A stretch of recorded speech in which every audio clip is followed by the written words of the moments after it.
Welcome, ladies and gentlemen, back to the BMW M2 Sim Racing. It is the CS Racing Cup Season 2. I'm Lee Demon Smith, and joining me is Cameron Roger once again for this BMW, what could be a slip-slidey action at Silverstone, Cameron. Yeah, certainly could. This track is a very power-heavy track, and obviously this car doesn't have too much power, so you've got to get absolutely every 1,000th of a second out of the corners. So the drivers are going to be pushing to the absolute limit here around Silverstone. As you see, 30 drivers, 20-minute race. It's going to be pretty hectic. Partially cloudy. Interesting. I mean, it's England, right? It's England. I mean, if it's anything to go with, like here in Germany, it's snowing today. What the heck is that all about after being 24 degrees 3 days ago? The weather is all over the place, and hopefully the cars will not be. We're expecting to see some cracking action. The question is, Cameron, can anybody challenge what is currently the dominance of Chinchik? He has won the first two rounds back-to-back. We'll have to see. He has been very quick in this car, along with his Vargas and Racing teammates as well. As you see on screen, he's won the first two races in Imola and Spa in March. So now that we got to April, is someone going to do something different? We will have to find out. He did have quite a few challenges in those two races as well. It wasn't him just driving off into the distance. There was obviously a big issue with Schmidl and Yuyovsky in Imola, which helped him, and there was a massive 5-car battle for the lead out in Spa Francorchamps as well. So I think we're going to be looking for a good battle here in Silverstone today. He's also going to have challenges from his teammate Yuri Toman as well, who's been pushing him all the way. And I can tell you, Yuyovsky is racing today. I did see him certainly in the warm-up and the qualifying. So obviously, he's going to be in and around there for Silverstone. If you are interested, by the way, you could possibly take part. Round 4 is at the Nürburgring, and qualification to get in that race will be starting, I believe, on the 8th of April through to the 10th of April. Get yourself on the rFactor to Discord or the forums and check out exactly when and where you can participate for that one, of course. If you're unsure how this works out, it's not a championship. It's a simple win the race. 500 euros for first place, 250 for second, 100 for third. It is all possible if you're good enough. And I can tell you, this man on the screen certainly is. We can see purple laps at the moment. I'm not too sure how many cars have been on track, but I expect Chinchik to be up there or thereabouts. It is the full Silverstone circuit as well, so it's going to be a long old race for them. 20-minute race. We're expecting around about 8 to 9 laps overall, Cameron. We are indeed, so there's not many laps. Obviously it's a longer track, but there's not many laps to make those overtakes work. So getting this track position in qualifying is going to be absolutely crucial. And look who goes to the top straight away, Chinchik and his teammate Yuri Toman. So it looks like once again Varga are going to be the ones to beat. However, got people in there already such as Risto Capit. He was a little bit further down in previous races, so he's getting up there. And obviously the two Drace brothers as well, who had a massive fight with the Varga boys last time in Spa as well. So this is going to be looking like a good event, but there's already 10 minutes left to go, so still enough time to get a few more laps in. It's also interesting, obviously, how drivers differ between cars, if you were, Cameron, because obviously you've got Chinchik has been dominating the BMW and doing really well, whereas you look at Risto Capit, who's done really well in GT Pro. Obviously Yuyovsky was in there earlier. Ramo Milana had a cracking race the other day on Spa, gained himself 13 places in the GT Challenge series, but right now we see him a second off the pace. Yes, it's quite an interesting one how certain drivers actually suit different cars or different styles of cars. Obviously, this is the same track that we're going to be using later for the GT Pro Series and next week for the GT Challenge as well. But the car is a little bit different. It's completely underpowered compared to those sorts of cars. So you've got to drive it in a slightly different way. And obviously, certain drivers just love the car. I mean, as we've seen with Chinchik, he obviously loves it. Won the first two races, back at pole position today. So it is quite interesting to see someone drop maybe, as you say, like a second a lap in a certain car. But it is possible to do because we're obviously talking about well over a 2-minute lap in this car. Yeah, and any sort of problem, if you don't quite get the slide in, the drift in, everything working quite well for you, it certainly can cost you if you're not quite got the finite details, because obviously someone certainly would have put the time and effort in. Paul August Lana having a little go here, see whether he can improve his time. He's gone yellow in the second. Actually, it's a 0.5 of a yellow, so he's had a big mare in that second sector, hasn't he? And you can see just how much they drift across those corners, sliding in from left to right. trying to hit the perfect apex, but if you don't quite get that point right, you're just going to slide off a little too much or a little too understeer. Will definitely cost you the times. You can see it's not going so well for Paul here. See whether he can improve on 14th position, currently down to 15th now. As we see another one come in, he does go 9th, so he's into the top 10. And the top 10 is really where you want to be. We did see in Spa, especially, there was that main sort of top 5, top 6 battle that was going along, and that's really where you want to be. If you're qualifying further, it's going to be very difficult to get yourself up. And as we know, it's only the top 3 places on the podium that actually get the actual cash prize money, and also the tickets to the BMW Sim Live at the end of the year as well. So that is going to be a very important factor, because obviously Chinchik has won his ticket. So the second place driver, which I believe was Yuri Toman in Spa, has got a ticket, which means those 2 guys obviously can't get another one. So it's really down to that third driver today to see what they can do, but also you want to get on the podium for that prize money. You can see Johannes and Philip Dreis splitting with Nico Barkley at the moment, currently in 4th place. Chinchik on your screen here has been solid throughout in the BMWs. There's no doubt about it. He's the man to watch. And I'm a little disappointed. I do see him. Yayovsky has joined the server. Now, should just tell you that Yayovsky cannot take part in tonight's GT Pro. So this will be all he can win tonight, certainly on Silverstone, due to a ban that's been served on him. So that's an interesting one. We'll see what he can do, whether he can try and make up for that as he takes part tonight in the BMW Sim M2 CS Racing Cup. Yeah, it's an interesting one for Yayovsky. It might have altered his preparation for this race, because obviously him knowing that he can't race GT Pro later, he would have been able to put a lot more time in.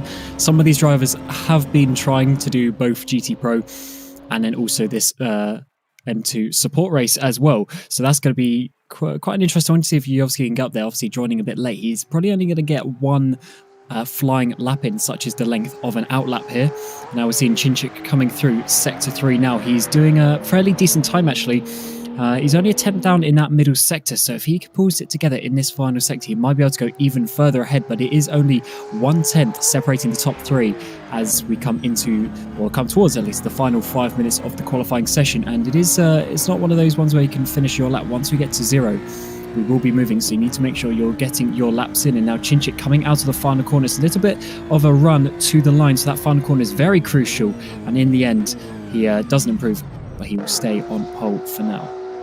Like Dreis did just improve his time, but he still stays in 3rd. You can see very close to Yuri Toman's time. Here's Risto Capit coming over the line for Roman Grosjean Esports. He's going to go in 4th, so he splits and gets into that 2nd grid slot. At the moment, Rama Milana coming across. He improves his time. He goes up into 8th. Henry Sinek also up into 7th place. The times are tumbling. They certainly are. We've still got time for another lap in for most of these drivers. And here is Erhan Yayovsky, 26th at the moment. Purple in that first sector already, by almost a 10th of a second actually. So he might have some good pace in him.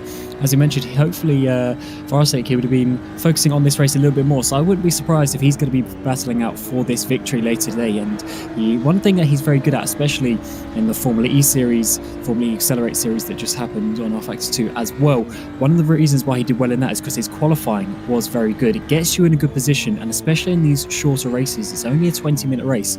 You need to be able to get yourself in a good position to make sure you're challenging at the front straight away. You're not having to pass loads of cars. And after sliding a little bit through that awesome section of corners through Magus, Beckers and Chapel, we will get to his time in that 2nd sector, and he's purple again. One of the only people that have actually gone back-to-back winning the sprint and main race in the GT Pro Series as well, along with... actually, no, maybe the only person in Pro, because Michi Hoyer, I think, did it in Challenge and not Pro. And may have to check that one, but I'm sure Lewis McGlade will be able to fact-check that one and come back to you later. But this is looking like a great lap so far. It's going to tie it up. He's already gone through Vale, coming up to Club. Oh, a little bit clumsy coming out of the exit there of the corner, but still looking good. Expecting to see certainly in one of those top spots. Will it be on pole? Will he pop Shinnick down? No! Goes in 3rd in the end. Pops Dreis and Capit down. So Capit, his teammate, will fall down and actually be behind him on the grid, which may be beneficial. Who knows? But look how close it is at that top. The top three covered by only 30 thousandths of a second. So close here. And even in fourth place there with Drace in fourth place, only a tenth of a second for the top four. But let's see what Lana can do as he comes across the line. He's going to go into 10th position. So decent starting position. Actually, top 10, you can try and make something work from there. Obviously, as we mentioned, overtaking is going to be quite key if you want to get yourself up into those money-paying positions on the podium. But for some of these drivers, this is going to be pretty much their final laps with only 2 and a bit minutes left. They obviously need to finish their laps within the time period. Now we see Mas coming to the final chicane. This is such an important corner because you've done all the work throughout the lap.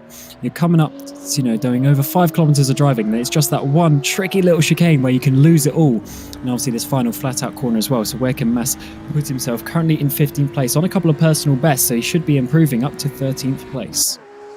It just goes to show the difference really between the cars. I'm seeing Diogo Silva down at just a second adrift of Shinik's first place, a man that's been placing consistently in the top 10 in the GT Challenge Series. So definitely a lot of time out there for drivers that have got used to these BMWs, how they handle, how to carry the speed through the corners as best you can. You see Remy here coming up to go over the line, see if he can improve his time. Purple in the first, green in the second, so improving his own time, that's for sure. Can he manage to improve? Yes, up into 13th place. That's going to put Mas, who's just got that spot, down a grid position. And this Shinnick, well, can he improve? He's got just about time left to complete another lap. And once again, everybody hitting purple in that first sector. Clearly there's time out there to be had, but as we saw with Yovski, just getting it a little bit wrong as he clambered through the veil and sort of sweeping through those corners, just hit a little too much curb. Yeah, those curbings are very, very important indeed. And Toman's actually got himself within 7 thousandths, but him being greyed out, which means he's back in the pit lane. There's no more he can do. So second place is going to be the best. But his teammate, Chinchik, now purple in the first 2 sectors. So he's looking really good here. But last time we saw, he lost a bit of time in this final sector. So he needs to see if he can improve. The final sector is really only that corner there, Stowe, and then this final chicane. But there's some tricky little corners, especially in a car like this. You've got to be careful with these massive red anti-cuts. Got to touch them just about and then not slide it too much out of that final corner. And actually looked like a fairly clean sector, but was it enough to secure that pole position from anyone else who's out on a lap at the moment? Is he going to improve? Yes, he does. And he's going to put himself almost 0.3 of a second clear on pole position. And that was 7,000th a moment ago. So big improvement there from Shinsik to maybe secure what could be a third back-to-back victory. What a performance that would be. Patel about to go over the line. What will he do? He improves. He goes up from 18th to 13th place. Henry Shinnick also just improving his time. He's now gone in there. Nico Barkley and Ramo Milana, they are done. Risto Capit 5th at the moment. And Yuyovski, he's out on the track somewhere. So is the Dreiss brothers. See whether they can improve anything. Tassetto about to go over the line. Can he improve on his position? Currently sitting in 22nd. No, not going to happen. Out he goes. And that, I believe, is it for the qualifying. It is a straight cutoff. They will not complete the laps like we will in the Pro and Challenger. They have that set timer. Of course, this is the warm-up race, and we will be going straight into the race. So let's get that grid on your screen, Cameron. And again, it's the man from Varga Sim Racing. First and second, Yuri Toman behind him. Yuyovski third, Johannes Dreiss in fourth. So Johannes managing to do well. Had a outing in the end in the GT Challenge. Risto Capit, 5th place. Philip Dreiss, his brother, in 6th. Henry Sinnick, great improvement from him, gets 7th. And Nico Barkley down in 8th grid position. Ramo Milana had a fantastic GT Challenge race. He's now in 9th place. Lana in 10th. Miguel Reyes in 11th. And Geisler down in 12th. Cameron, some very impressive names in this field that some of them just struggling to get them times in. It's such a difficult position to put yourself into in this qualifying session. You really have to get up. I mean, look at there, Martin van Lozenot down in 17th place. We said this in a couple of races previous this season as well. He is a very, very fast driver. Like, especially on in other competitions, other simulators, he's very, very fast. Obviously, just can't quite get it. Well, exactly. There's some of these drivers that really struggled a little bit, but that's just how difficult it can be to get yourself into those top positions, and that just shows you how close it is going to be. And that's why these 20-minute races are so frantic, because you know that how competitive it is, and then you don't have too much time to get past some of those drivers either. So that is quite a difficult situation for some of these drivers, but I'm sure we're going to see a good race here because it looks very, very close indeed. Well, we're going to be getting underway. Here we go.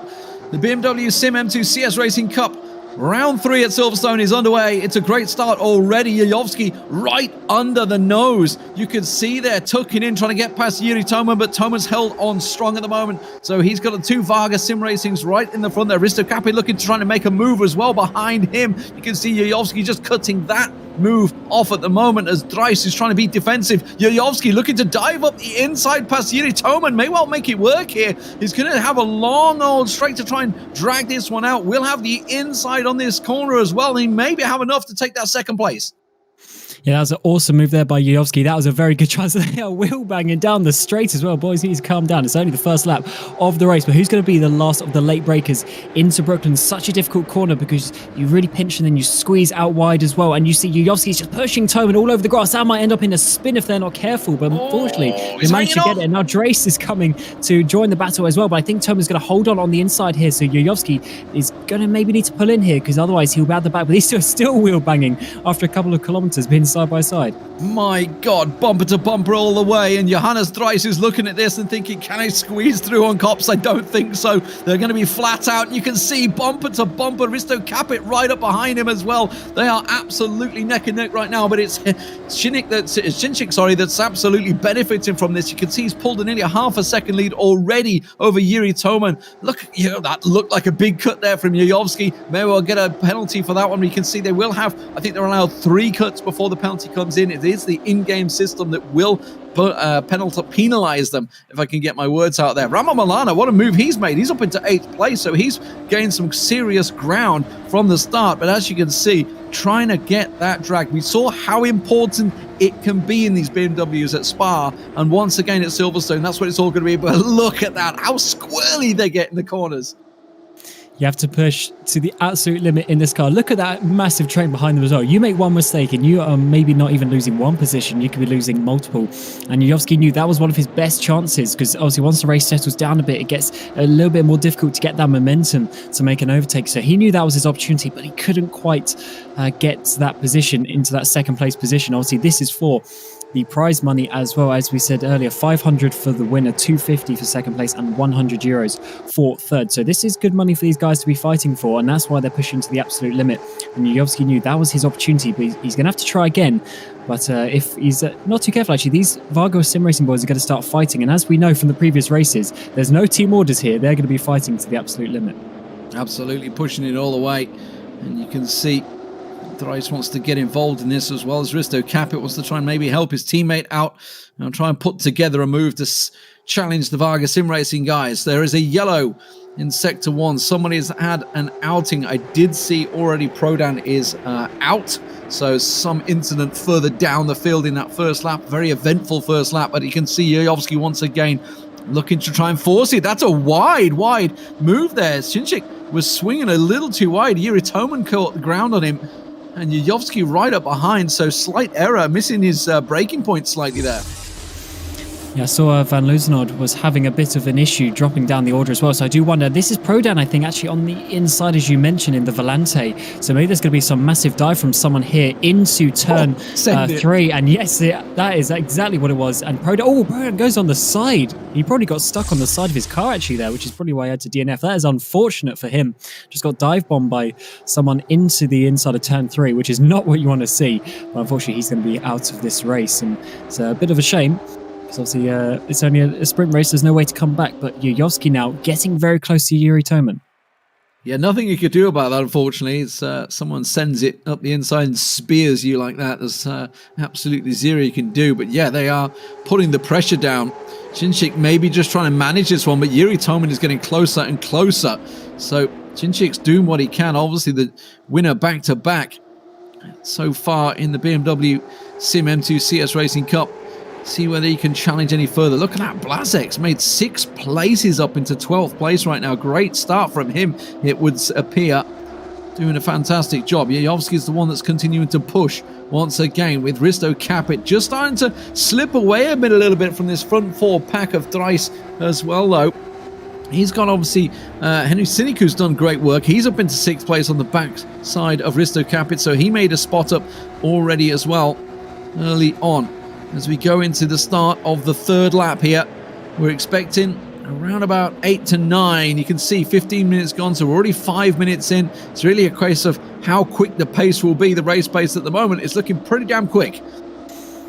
Yeah, and it was actually, interestingly, Dries who set the fastest lap of the race. Obviously, he's there in 4th position at the moment. So obviously he's getting a little bit of slipstream as well. But this isn't just Chinchik running away with the fastest times. There's some fast guys behind. They just need to work themselves in a good position. We obviously got Capit in there behind, and Cynic, as you mentioned, as well, making up a position at the start there. But they just got to work themselves into a good position. Oh, Tobin's sliding a little bit there through Luffield, and we're going to get a replay now to see how Blazek actually got some of these places. Yeah, so as I say, moved up 6 positions. So is it when that accident happened? No, okay, sends it up the inside, gets 2 spots there. That's a beautiful little maneuver already. Hard on the brakes to get himself in that position. I did just see Nico Barkley actually having a little peek on Rama Milano as well, further down the field. Keep your eyes on them in the background as well, as we ride on the rear wing of Marcel Chinchik, the current winner of the first 2 rounds here. At the moment, he's under pressure. It has been Yuri Toman that's putting him under pressure. Schmiedl putting him under pressure, but he's not racing today. Yayovsky putting him under pressure as well. This is Nico Barkley that I was talking about further down, and Rama Milano, who had a brilliant race the other day, making up 13 places in the GT Challenge. But Nico Barkley is all over him right now, and you can see trying to shake the drag at the moment is Philip Dries, Johannes' brother. Yeah, this battle is getting quite intense for that 7, 8, 9 position, and also for 2nd position. Now, Yossi got himself up the inside of Stowe, which is going to be the outside for the chicane. That could be an awesome move, but he has to back out of that one. Wasn't quite far enough alongside. As we mentioned, those anti-cuts in that final chicane are quite heavy if you hit them. But Yossi there attacking Toman, and this is going to give himself a good opportunity coming down into this first section as well. Dries, he wants to go. Dries is actually looking to move in. He might box in Yayovsky. Doesn't work out in the end. Manages to break it free a little bit. Looking a little too early, seeing if Yayovsky can go defensive. But Yayovsky, he is like a sniffer dog right now, hunting down Yuri Toman, desperately wanting to get forward. He knows he's running. There's not enough laps, right? We're already halfway through this lap almost. He needs to try and make that ground up if he wants to try and make a stamp on this race. His first time out in round 1 ended in disaster. Schmiedl wiping him out in what was a really hotly anticipated race just like this. The front 3 neck and neck. At that time, it was obviously Chinchik that benefited from it. He was the one that was trailing behind, and Yayovsky, he knows he's running out of time if he wants to put a challenge on the leader. And once again, the Varga boys sliding through left field corner. Needs to see if they get a good exit with that one. But look at this battle. This top 4 staying so close together. And it's just one of those situations where you just got to get every move perfect. And you obviously did have a good run on that previous lap. We need to see if you can get a good run again, coming through the best section on the track through Magus Beckett's and Chapel Corner. Easier said than done, of course, because with this car, as we mentioned, you got to push the absolute limit to get the time out of it. And if you just slide that a little bit too much, you'll be losing all your momentum. But it actually looks like Toman is a bit closer to Chinchik, so do not count him out. Because Toman wants to get that win himself. It's not just about Yayovsky for 2nd and 3rd place. It's actually for Chinchik and Toman for the win of this race as well. Chinchik hasn't got it too easy. Once again, Yayovsky getting a good exit, and he's actually pretty close once again. Yeah, and Johannes, meanwhile, had actually fell away there a little bit, so you can see there's a half-second gap formed as they were all slipping in the way and sliding through. Looking once again to go around the outside of Yuri Toman, maybe trying to force him to go defensive and slip up the inside. Tiny little nudge there on the bumper, just seeing if he can force his way through. And at the moment, Chinchik's actually gone wide. You see Yayovsky sees the moment. This is the exact same position, but this time he has a much better drive around the outside. He should be able to sneak on through, and Yuri Toman is sidled away, and Yayovsky's through into 2nd.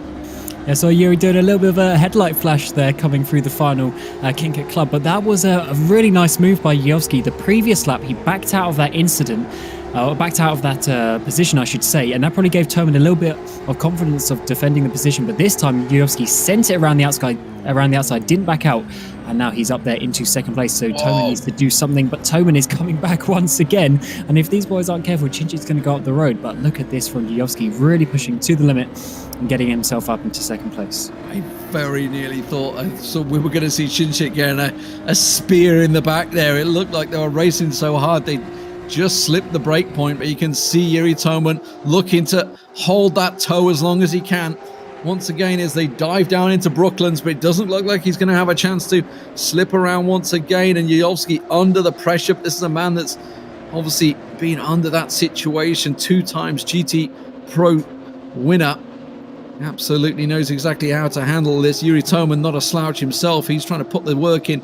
And Dries has actually gained ground. So while they've been battling, you can see. And let's not forget about Risto Capit on the back of this one. A very accomplished driver in himself who's watching this all play out.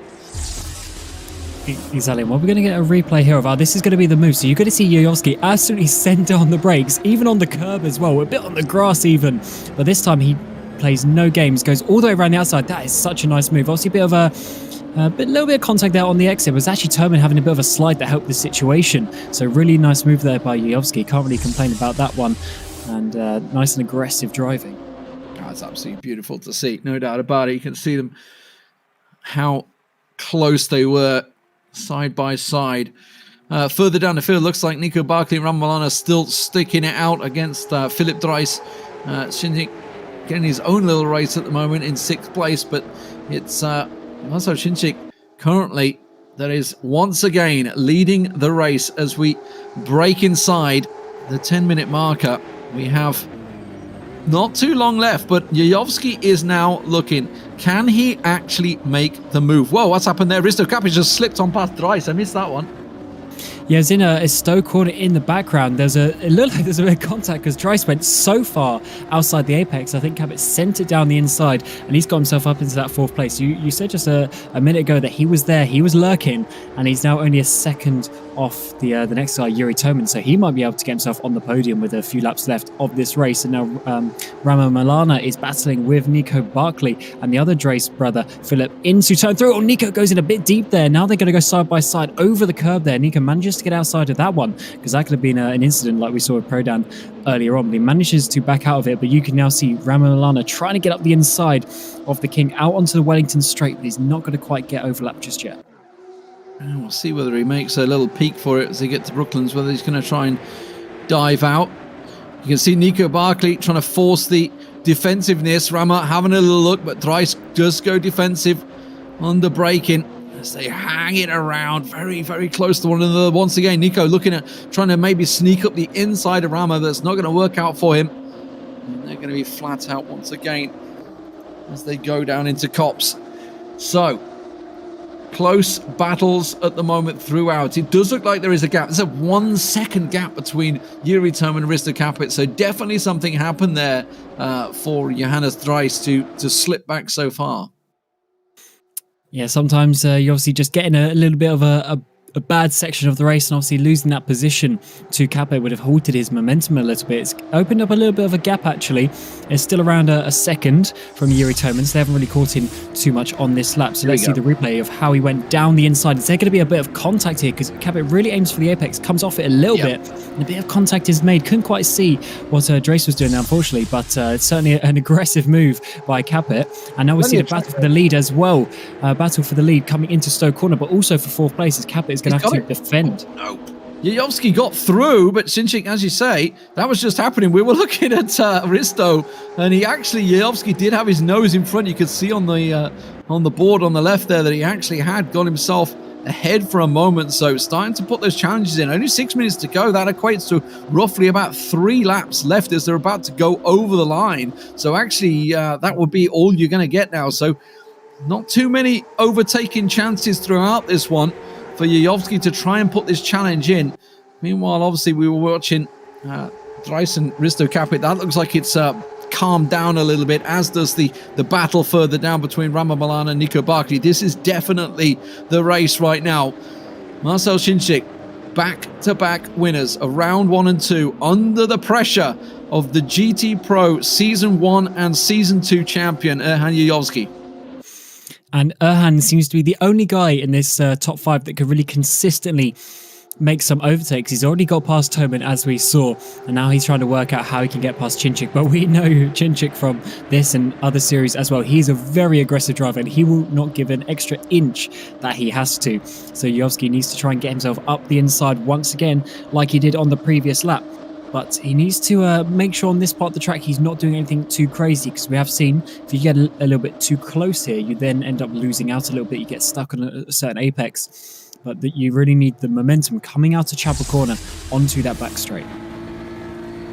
So here we go. This is the replay. So he actually tried a little outside maneuver, so not really going to work there, and certainly had a little nudge from Marcel just to make sure this is my track. You have enough of it. I am taking the race in line and making sure he goes his way through. That was looking like a cut there possibly, but I think they've got plenty still left in the tank here. And let's not forget about Yuri Toman, who we're watching the race from right now. He certainly is able to benefit from this if there is a little bit of contact too much between the front two leaders. Yeah, this is a stressful time for Marcel Chinchik, because he knows that this is a very important point of the race. If he can hold on to Yuyovski for a few more laps, that will give himself good confidence coming into the final couple of corners, or final couple of laps, I should say. But now Yuyovski needs to try and find himself in a position where he can make this overtake. Look how close he is coming through this final Vale chicane. He is definitely looking to make an overtake, and Toman's all over the back of him as well. But Yuyovski needs to try and work his way up into a position to make an overtake. This was also a good part of the track for him, coming through turn 1 and 2 into turn 3 on the brakes. He was certainly very strong there. I saw in qualifying how good he can be in these positions, but it was Chinchik that got himself that pole position, and he's been holding on to it throughout the race. Put some real pressure now as Yuyovski gets ever so closer. Yuri Toman keeping the pressure down. Maybe just a little nip at the heels there of Yuyovski as that BMW CMM2 definitely likes to go a little sideways there. The rear wheel drive's making it work as they go once again down the straight in towards Brooklands. Can they stick it out? 3 minutes to go. That is going to be just about one more lap after that. That's all they've got. Yuyovski, it's really now or never. And I wonder if he's going to try and make the move now. Obviously, we've seen it with the difficulties to overtake. I'm sure he's going to take any opportunity, but it's going to be interesting if he tries to play this right to make sure he's in the best position. But look how close he was getting there through Luffield. He's certainly trying to just put away a little bit from Toman, which they have now, over half a second. So Toman needs to do something special if he wants to win this race. But it looks like Yuyovski is all over the back of Chinchik, getting very close indeed. I think he is the slightly faster driver, but Chinchik is holding on, defending really well here. Coming in through Maggots and Beckett's. Yuyovski's looking. He knows he's going to have a slight inside position, trying to put the pressure on as they go through Beckett's. Not quite working out through Chapel. And you can see now just how much they slide as they approach the hangar straight and try and put the pressure down into Stowe. But as you can see, Yuyovski, he doesn't have too much time. It was just after Vale. That's where he made the move on Yuri Toman. I just wonder, Cameron, if that's where he's thinking he can do it again, because he's got one more lap after this. He's going to go outside again. Whoa, I don't think he's going to be able to stick it. Can he get the undercut and maybe try and work it way? No, just a little too extravagant there for Yuyovski. Yeah, unfortunately, there's not quite enough grip on that outside line, and it's obviously not been rubbered in at all. So Yuyovski's only got one more lap to go. There's only a minute and a half remaining, so this will be coming onto the final lap of the race. As soon as that timer hits 0 and the leader crosses the line, that will be it. So this is the final lap of the race. Yuyovski with only 2 and a bit more minutes to try and get this €500 off Marcel Chinchik. He is in a position to get the ticket to BMW Sim Live, with Chinchik already holding one. However, he wants that extra money from that win, and also just on the history record, it always looks good. So this could be an opportunity into turn 3. If he's going to dive it down, turn 3, turn 4 is going to be the place. But no, he's actually going to hold in a little bit of contact then, try and get it down into Brooklands. Well, I think he wanted to, but I think Chinchik's positioned his car that it simply did not allow him to. So once again, we see the front 3, and let's not forget about Yuri Toman, because as you mentioned, he had drifted away a little bit there, but he's got a lot closer now. Defensive work from Chinchik there, protecting the inside, trying to buy time for Yuri Toman. Maybe a little teamwork there, working out well. He can drift out Yuyovsky further wide. Look, they're boxing him in. They're boxing Yuyovsky in to get Toman past. It's not going to work out, though. Yuyovsky's having none of it as he forces him wide. It's definitely slowing everybody down. Risto Capit looking to try and catch back up on this field. But that was a little teamwork there from Varga Sim Racing to try and get Yuri Toman into second. And that was a very good play by Yuyovsky as well to battle. Obviously, he's 2v1 in terms of the team situation as well. We do know the Varga boys are going to be going for the win themselves. But now Yuyovsky all over the back of Chinchik. He needs to get this section absolutely right so he gets the perfect amount of slipstream. We're at 0 minutes remaining. So this is 100% the final lap of the race. And these slides through these certain corners are going to be absolutely crucial to who gets the run down into Stowe Corner.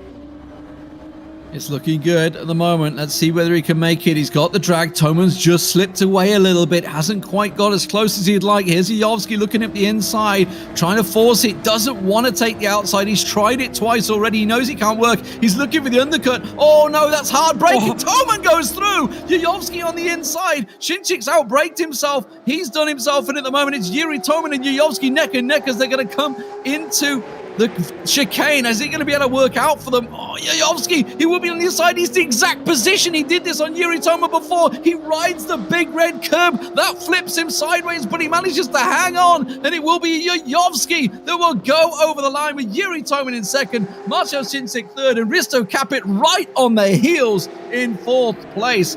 What a finish. Does it stand? Does it work? I don't know.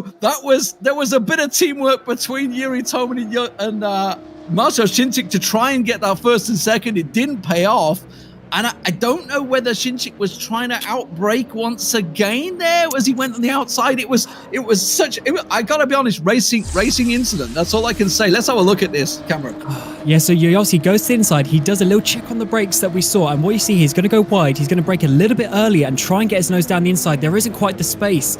So Chinchik was possibly pushing him out a bit as well. Toman sent it down the inside. He just saw the opportunity, saw the win there. But Yuyovsky, once again, as we saw only a few laps ago, going around the outside of Toman, obviously a bit of contact on the entry as well. And that gave him obviously then the inside for this final corner. But that was very aggressive from all of those drivers. And I wouldn't be surprised if maybe he obviously gets a penalty for that one, pushing Chinchik wide. But Chinchik was also leaving him absolutely no space, going in deep on purpose to stop that. So really hard race from all of these guys, from R8G and from Varga. But here is your order, at least for how we finished on track. So Yuyovsky currently in first place after 9 laps, takes the win here. Yuri Toman second place, benefiting from Chinchik being slightly buffeted away in third. Risto Capit fourth place, he gained a place, and Johannes Dreiser in fifth. Henry Siddick, he had a great race, finishes in sixth place. Philip Dreis with Ramo Milana and Nico Barkley all clumped together in 7th, 8th and 9th, and Miguel Reyes in 10th overall. So fantastic race from the front guys. Obviously €500 going to first place, 250 for second, and 100 for third. So great overhaul. Mohamed Patel worked his way up there. We should talk about Mikhail Blezak as well. He gained 6 positions up into 12th there. Mass in 13th, in 14th. Tosetto up into 15th. Mikhail Geisler down in 16th. Paulo Gasolana couldn't gain ground in the end on 17th place. And then Delorme, Kirjan, and oh my word, how do we say this one? Kai van Hoven. That's, I'm committed. Yeah. I'm committed. 20th place there for Menno, and yeah, that was that's a frantic race as we expected. With this sort of big track, small car situation, and the drivers gave us an absolutely amazing race there. I'm not so sure what's going to happen in the checks after the race, but that was certainly an aggressive move on the final lap, and that's just sometimes what you've got to do. Toman thinking he got that victory, but Yuyovsky getting him back in the final chicane. Personally, I couldn't tell. It looked like Marcel was trying to force Yuyovsky to go wide and then brake check him to give Toman the chance to slip through. It looked like they were trying to work it, just like they had in Brooklands, before. They were trying to do the exact same thing there. And it looked like they were trying to do, well, obviously Yuyovsky's looking to try and go for the undercut, so he wasn't expecting the brake check effectively. So then he clips the back end of Chinchik, and then managed just a bit of racecraft to get through into first place. And Risto Capit nearly got involved another lap, but I think he'd have been passed as well. So it was fantastic finish overall. Great to see here at Silverstone. Of course, this is just the warm-up camera. We have the GT Pro kicking off in, well, 5 minutes time. That is going to be on there. Randy Butler will be on there with Lewis McGlade, and of course Aidan Millwald will be taking you through all the action. Round 4, we're going to be moving on, obviously, in the BMW series. That will be on the Nürburgring in 2 weeks' time, as well as the GT Challenge next Monday will be there as well. But for now, you're going to be jumping over to the GT Pro. We'll see you there in 5 minutes.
more Monday night race action is coming your way here on this Easter holiday with the rFactor 2 GT Pro Series powered by Traction.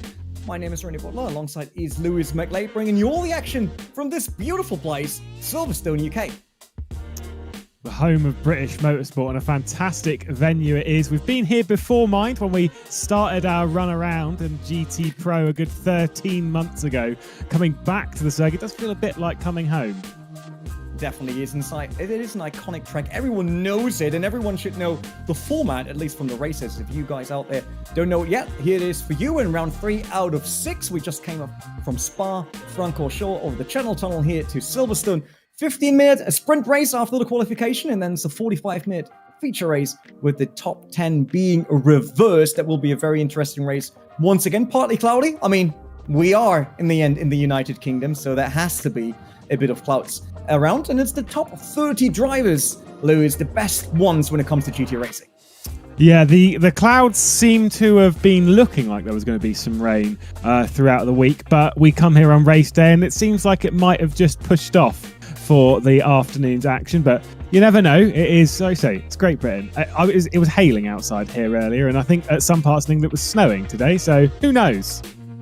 Definitely, we had 25 degrees earlier, and now we're having snow today as well. Let's hope that we won't see that for today's round 3 of the GT Pro Series, because that might be a bit too crazy, but we'll have crazy times anyway, because so much change now here in round 3. There's a BOP going on in the background. There's some other changes that we'll hear about later, and it's basically time for us to see what that will mean on the grid and on this round 3 racing, especially now that we have one of the drivers dropping out for this round. But about all of that, I think we quickly give it over to the pits and Aidan Millward, who got all the information about what's happening in the background of the GT Pro Series. Yeah, it's quite disappointing that we're not going to have rain, but then again, I live about 120 kilometers from Silverstone, and it's been like 10 or 12 degrees and no clouds in the sky today. But a bit of weight has been taken off each of the cars, sort of around the 10 to 15 kilo mark on each one of them. So hopefully those guys that are at the back who ended up picking cars that are very, very heavy are now going to probably come a bit forward a bit more. But this track is murder on tyres. Got a load of high load corners such as Cops and Stowe and Maggots and Beckett's, of course, the iconic section of track on this iconic track. And yeah, I'm looking forward to it, even though rain is not going to be a part of this race. Yeah, Aidan will have everything inside, that's for sure. Another insight, by the way, that we can share before going into this race is that Erhan Yayovsky, who just claimed another victory in the BMW M2 Cup, won't race in round 3 of the GT Pro Series based on his penalty from the race in Spa. That means the favorite driver is out, at least for this round. I'm absolutely sure that will just build up to an even bigger comeback for this season in round 4, 5, and 6. On your screen, the previous 2 rounds, Imola and Spa Francorchamps, and we had a ton of different podium drivers. Jordi Swears, he won the very first race in Season 3, with Luca Amelio claiming the second one in the feature race. Michi Hoyer, the one that already has a title to its name with the GT Challenge Season 1. He won the sprint race in Spa, and then it was Jonas Raivio in that in that Aston Martin, claiming victory in a Spa in the main race. So we're looking potentially, Lewis, for 2 new winners here in Silverstone. The continuation seems to be that we'll get that. We've also looking for someone to repeat efforts onto the podium. So far in the 4 races this season, we have had 12 different drivers visit the podium. So that's going to be quite impressive how that plays into it. And of course, how that plays into the prize money, which we have across all of the 30 finishers in this evening's action. Yeah, money to grab for everyone, and there's also the championship prize money, obviously with 3,000 going to the champion. So far, that had always been Erhan Yayovsky in the previous 2 seasons. Let's see what happens in this new one, in the 3rd one. But we also having a quick look at qualification that is still underway in the background. 8.5 minutes to go, with Wisniewski currently leading in a BMW in front of Jan van der Heide and then Peter Bjerlak. So interesting top 3 already. Although, Lewis, before we analyze everything that's going on in qualification, as 8 minutes is still fairly long, we should also remind our viewers of the Fan Attack, where you can win steering wheels, rFactor to gain codes and obviously DLCs. Take a screenshot of the broadcast with the Fantech logo visible so it can be on the overlay like here on one of the cars in a close-up, and post it on Instagram or Twitter with the hashtag GTProEsprit and hashtag FanAttack, and then you might end up with getting a brand new wheel or other cool stuff. We will announce the winners during the race. That is something that Aiden will do, so he becomes a fan favorite over the season.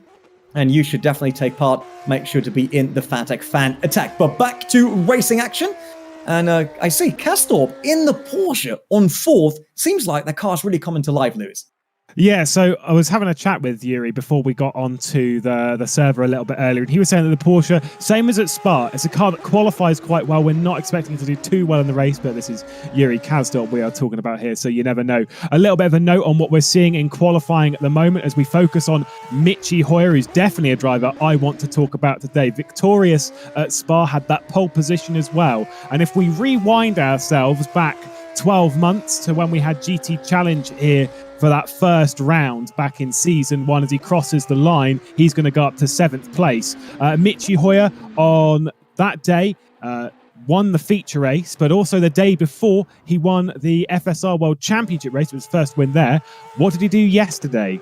Oh, well, he won the FSR World Championship race. Coming in today, I'm looking to see if he's going to double his fortune in this championship. Jan van der Heide is very confident in that McLaren, goes up onto pole position for now. Interesting, when I look at the tower, is that for the very first time, it kind of seems like all the cars stuck together, right? We got a McLaren at the front, 3 BMWs in a row, and then the lonely Porsche by Castorp, because the second one is in the hands of Path a bit further down the grid, and then 3 Audis, just, split by 1 Callaway Corvette. While I say that, Siebel actually moves up to 9, so all of the Audis in a row. It seems like everyone tries to team up now with the manufacturer cars and having a go here at Silverstone.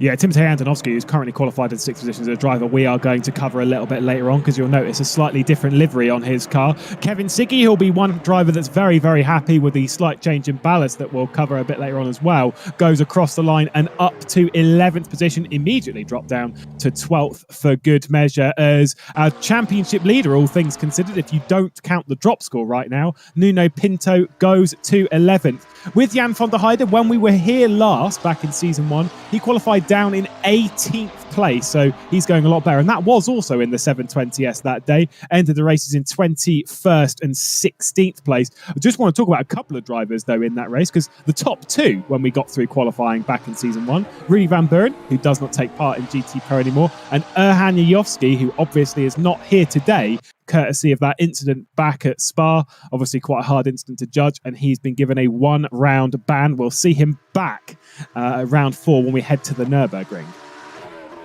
Yeah, like I say, I'm really just curious to see how he can do that bit comeback, because he is going to be the best driver in this grid, definitely. He's sitting on the radical, not an easy choice, and we'll see what the rest of the season brings for him. Jan van der Heide, Sancho Simsport, still on the way for being the quickest in qualification here in Silverstone. 4.5 minutes to go. He still leads the big group of the BMWs that just try and wait to see if they can beat that McLaren. Seems like that British ground works quite well for a British car here, with the McLaren 720S being so quick. Let's quickly look through all the other standings. We had Nuno Pinto on 11th. You said without drop rounds, he's the current leader of the championship.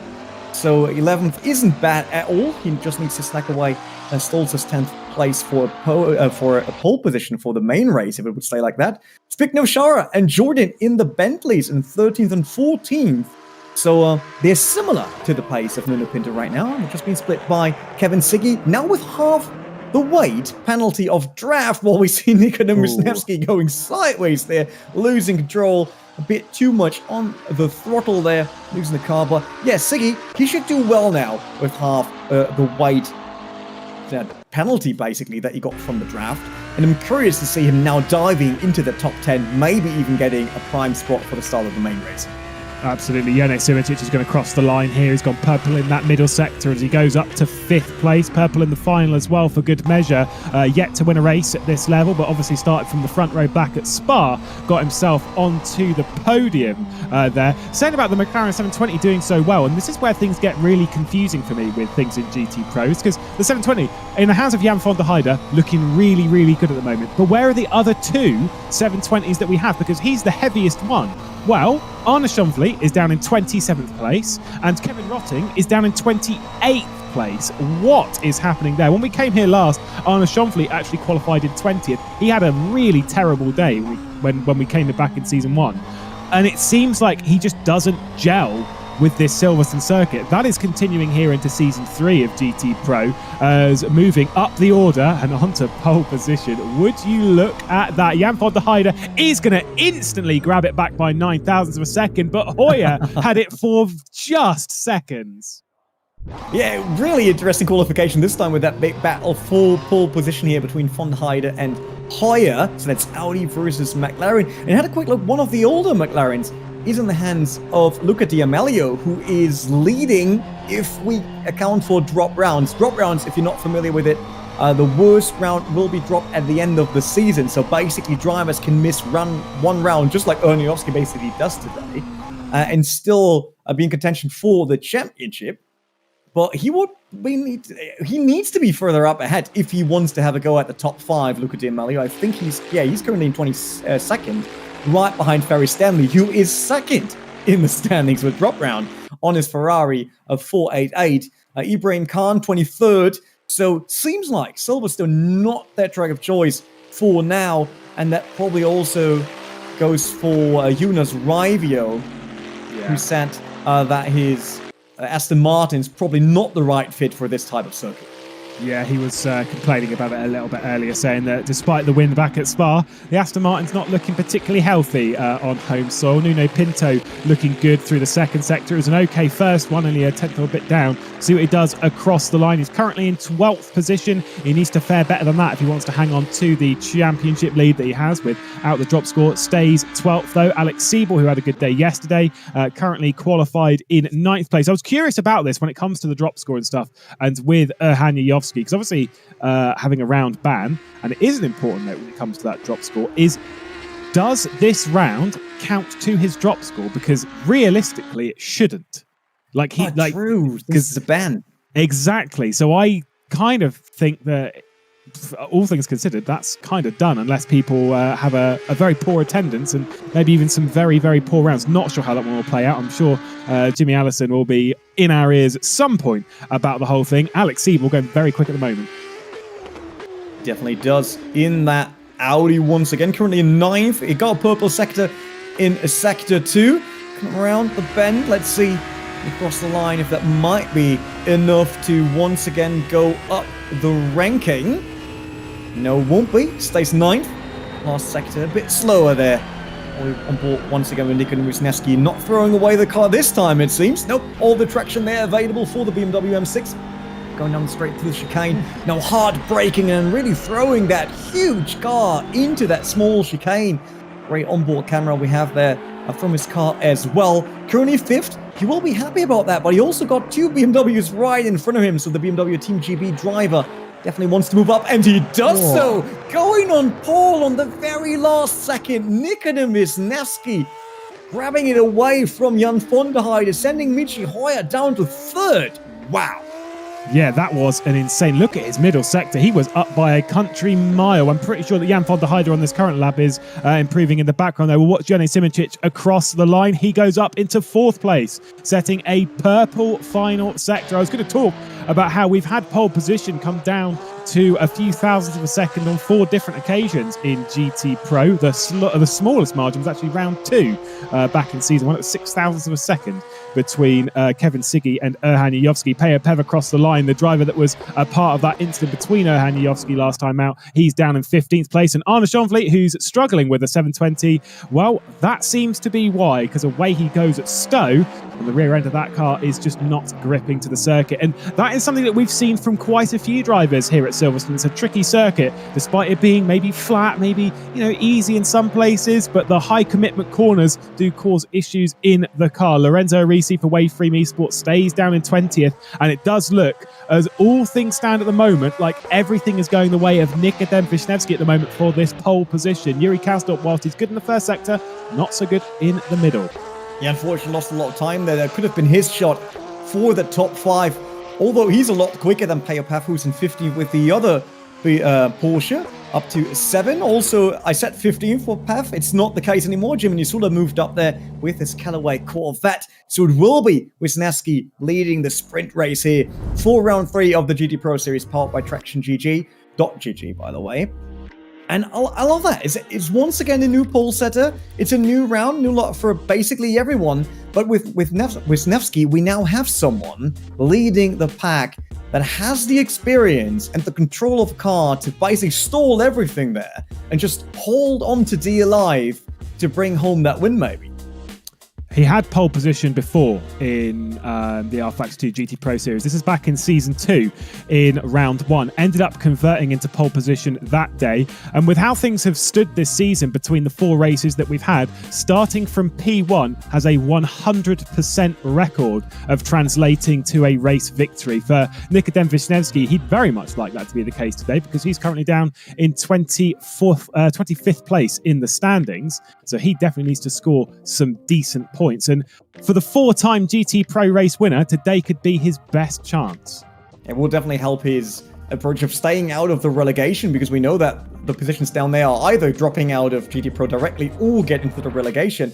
And he wants to avoid that at all costs, because you never know what will happen. Relegation is one race day with 3 different tracks. So not an easy one to ensure that you really make it back into the GT Pro Series. So maybe he can claim a lot of points today to avoid that for the end of the season. But there are also a lot of other drivers right behind him. There are a ton of BMWs just waiting to snack away that position there. So Jan van der Heijden, Michi Hoyer both had a shot at being pole setter in this race.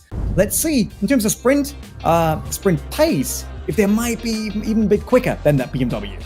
Let's take a look at our starting order as Nikodem Wisniewski and Jan van der Heijden start on the front row of the grid. Jan van der Heijden denied at the final moments of the session. Michi Hoyer and Jene Simoncic were on the front row last time out. They moved back to row 2 this time. Hoyer and Simoncic starting from very good positions for Burst Esports. Jakub Brzezinski starts up in 5th place, his personal best of the season, with Petr Berliak behind in 6th. Yuri Kasdorp saying that he might struggle through the race, starts from 7th. And Timotej Antonovski, Setras Nitavelix's latest pickup, starts from 8th place. Alex Siebel in 9th, and Kasper Stolzer rounds out the top 10. And the heaviest man on the field, Kevin Siggy, rounds out from 11th place with Nuno Pinto in 12th. Dennis Jordan and Jordi Sveers in the Bentleys start 13th and 14th, with Jimmy Nasula and Peo Pev drop down to 16th in the final moments of that qualifying session. Zbigniew Szara starts just behind his Butler-powered teammate, and we've seen those two very close. Alan Terzic, who is in 18th position, struggling a little bit health-wise, with Jonas Raivio and Lorenzo Arisi behind. Luca D'Amelio, who's leading the championship with drop scores included, just ahead of another 650S being Wojciech Polesny. Ferris Stanley and Ibrahim Khan struggling down into 24th place, saying that the Ferrari was not particularly strong round here. A 720S of Arne Schonfleet from 25th position, with Risto Capet, who was in the BMW Sim M2CS Racing Cup last time. Turko Hakkinen starts from 26th. Hani Al-Sabti, Kevin Rotting also rounds out the grid. I'm seeing on my timing that I think Alan Terzic is starting from the back, or maybe he's just dropped back there. He's having an issue. Alan Terzic is already having an issue. Oh, that would be really terrible for him. He needs those points, and not starting well into the sprint race. That's not good. While we see the statistics of Nikodem Wisniewski, 28 race starts, 4 race wins. You said that previously, Lewis. So he might be able to snack a 5th right here. Position in Season 2 was 9th. Could be a bit better, maybe. Let's be real. Nikodem Wisniewski is a driver that is potential top 5 material, basically, for this championship. Maybe he can do that on Season 3. He was 3rd back in Season 1 in the championship, just behind, of course, the 2 that have been top 2 in the 2 previous seasons. Hani Jovski and Kevin Siggy was very much tagging along with that. But the thing with Nikodem Wisniewski is he is joint 2nd on the list of most winners. in GT Pro. That is 4 wins, tied with Hani Al-Sabti, not Kevin Siggy. He's only had 3. The thing that really troubles Nikodem Wisniewski is consistency. And those are the kind of things that this season may be less of a challenge when all things are said and done, because everyone's been a little bit inconsistent throughout the season. As I said, 12 different drivers have visited the podium this season. That driver coming through the grid is the BS Plus car of Alan Terzic. I think it was a wheel issue potentially resetting, and I would be very curious to know if he's got force feedback. Because if his wheels reset, not like Erhan Wisniewski's last race, he could be struggling at the moment. Yeah, let's hope that's not the case, because it's a lot easier with force feedback and actually feeling the car. Well, we got Hani Al-Sabti, who talked about that. Also 4 race wins for him, 6 podium finishes, and obviously became 3rd last season. That's why he was so late with the pick in the draft show, where the drivers are picking their cars for the upcoming season. For Romain Grosjean Esports and the Radical RXC Turbo GT3, let's say an unusual pick. We didn't saw them in season 1 and 2. And now we got 2 of them in a season of 3. Let's hope for them to finally shine here at Silverstone, basically home soil for the little radicals. Wisniewski is the leading car. Right next to that, that is Jan van der Heide in the Sancho Simsport livery. And then we got 2 burst cars right behind, 2 burst esports Audis waiting with Hoyer and Simicic. Then Brzezinski, Biolog, and then the first beautiful Porsche. Can't really oversee that one in that color from Eurocastle. Yeah, Porsche goes burr, as we are wisely informed by what is on the side of that car. Of course, don't forget that Kuba Brzezinski, Petr Berliak and Nikodem Wisniewski, they're all kind of teammates. They're all out of the Williams squad. Either way, though, Season 3 continues in the rFactor 2 GT Pro Series, powered by Traction.gg, as we return to where the series begun. And it's Jan van der Heide who's going to be attacking Nikodem Wisniewski, back on pole position for the first time since Season 2. We are underway at Silverstone as we rush towards Abbey for the first time. You've got a bit of 3 wide there as we battle for 4th place. Nikodem Wisniewski is going to be leading the way. Everyone sorts themselves out in the pack behind. We slow things down for Village, and then we'll slow it down again before we head through the loop. Wisniewski is leading comfortably at the moment, and everyone in the background seems to be all right. There was Kevin Siggy, though, who's being pushed off a little bit in his battle with Kasper Stolzer to try and get himself anywhere near the top 10. Not quite able to do anything. Dennis Jordan's dropping down the order to 14th position, but everything looks clean at the front. Yeah, definitely the front runners had a very good start, and Wisniewski still on the control of this race, but he got Jan van der Heide all over him. You see that he is really filling out that rearview mirror on the BMW M6. Wants to make a move early on because it is only a 50-minute race, so these guys really have to get going if they want to make up spot. Same for Nuno Pinto. He's still in 11th, by the way, so 1 position away from having the pole position in main race. Someone else was dropping. That's speaking of Shara, on 18th now with the Butlerpal Motorsport Bentley, and his teammate Payopef still in 13th. Siggy, as you said, only down to 12th now after that little contact he had early on in the race. Jan van der Heide, though, there's a bit of, let's say, respectable gap already after that one.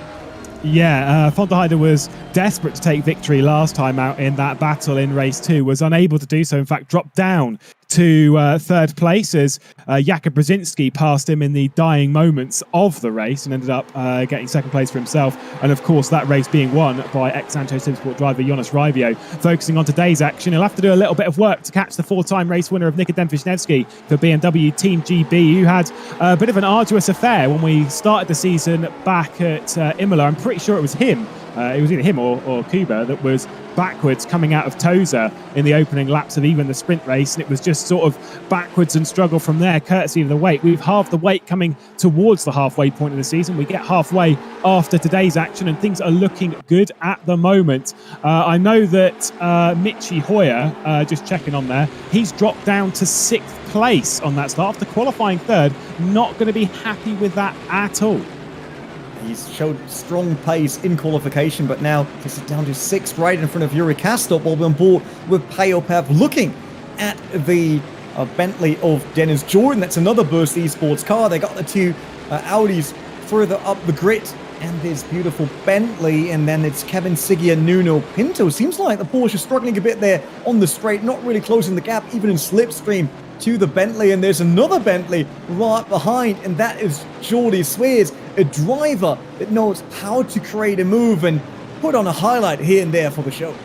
Pretty sure Jordi Swears would potentially go for an award for most overtakes so far this season, has put on a good few, and some of them being very, very impressive indeed. Remember him getting quite racy. In fact, with the driver who is directly ahead of him back at Imola, the two came to blows in the first race of the season, and it was a penalty that went the way of Peo Pev, courtesy of contact coming into Tamburello. We did see that one in the broadcast, not sure how we view it. Wow, that is why Michi Hoyer's dropped down to 6th place. I'm sorry, buddy, but that is probably the worst start we have seen all season, and that is why it was 3 wide. He started from 3rd, dropped down to 6th, and fighting through on the furthest right-hand side of your screen was actually Petr Berliak, who got up into 4th place. And that's a very aggressive start, as now he's having to defend from what is effectively his sister teammate. BMW Team GB and Williams Esports are effectively coming out of the same outfit. Kuba and Nicodem have both been a part of Williams for about a year and a bit now. Petr Berliak joined it, I think it was about 4 or 5 months ago. He had the heavy foot here, Michi Hoyer, in qualification, but that heavy foot might be slow to react, it seems, at the start, because that was definitely not what he was looking for. Now down to 6th, let's see if he can catch up to Kuba Brzezinski once again, and maybe at least reclaim 1 spot there.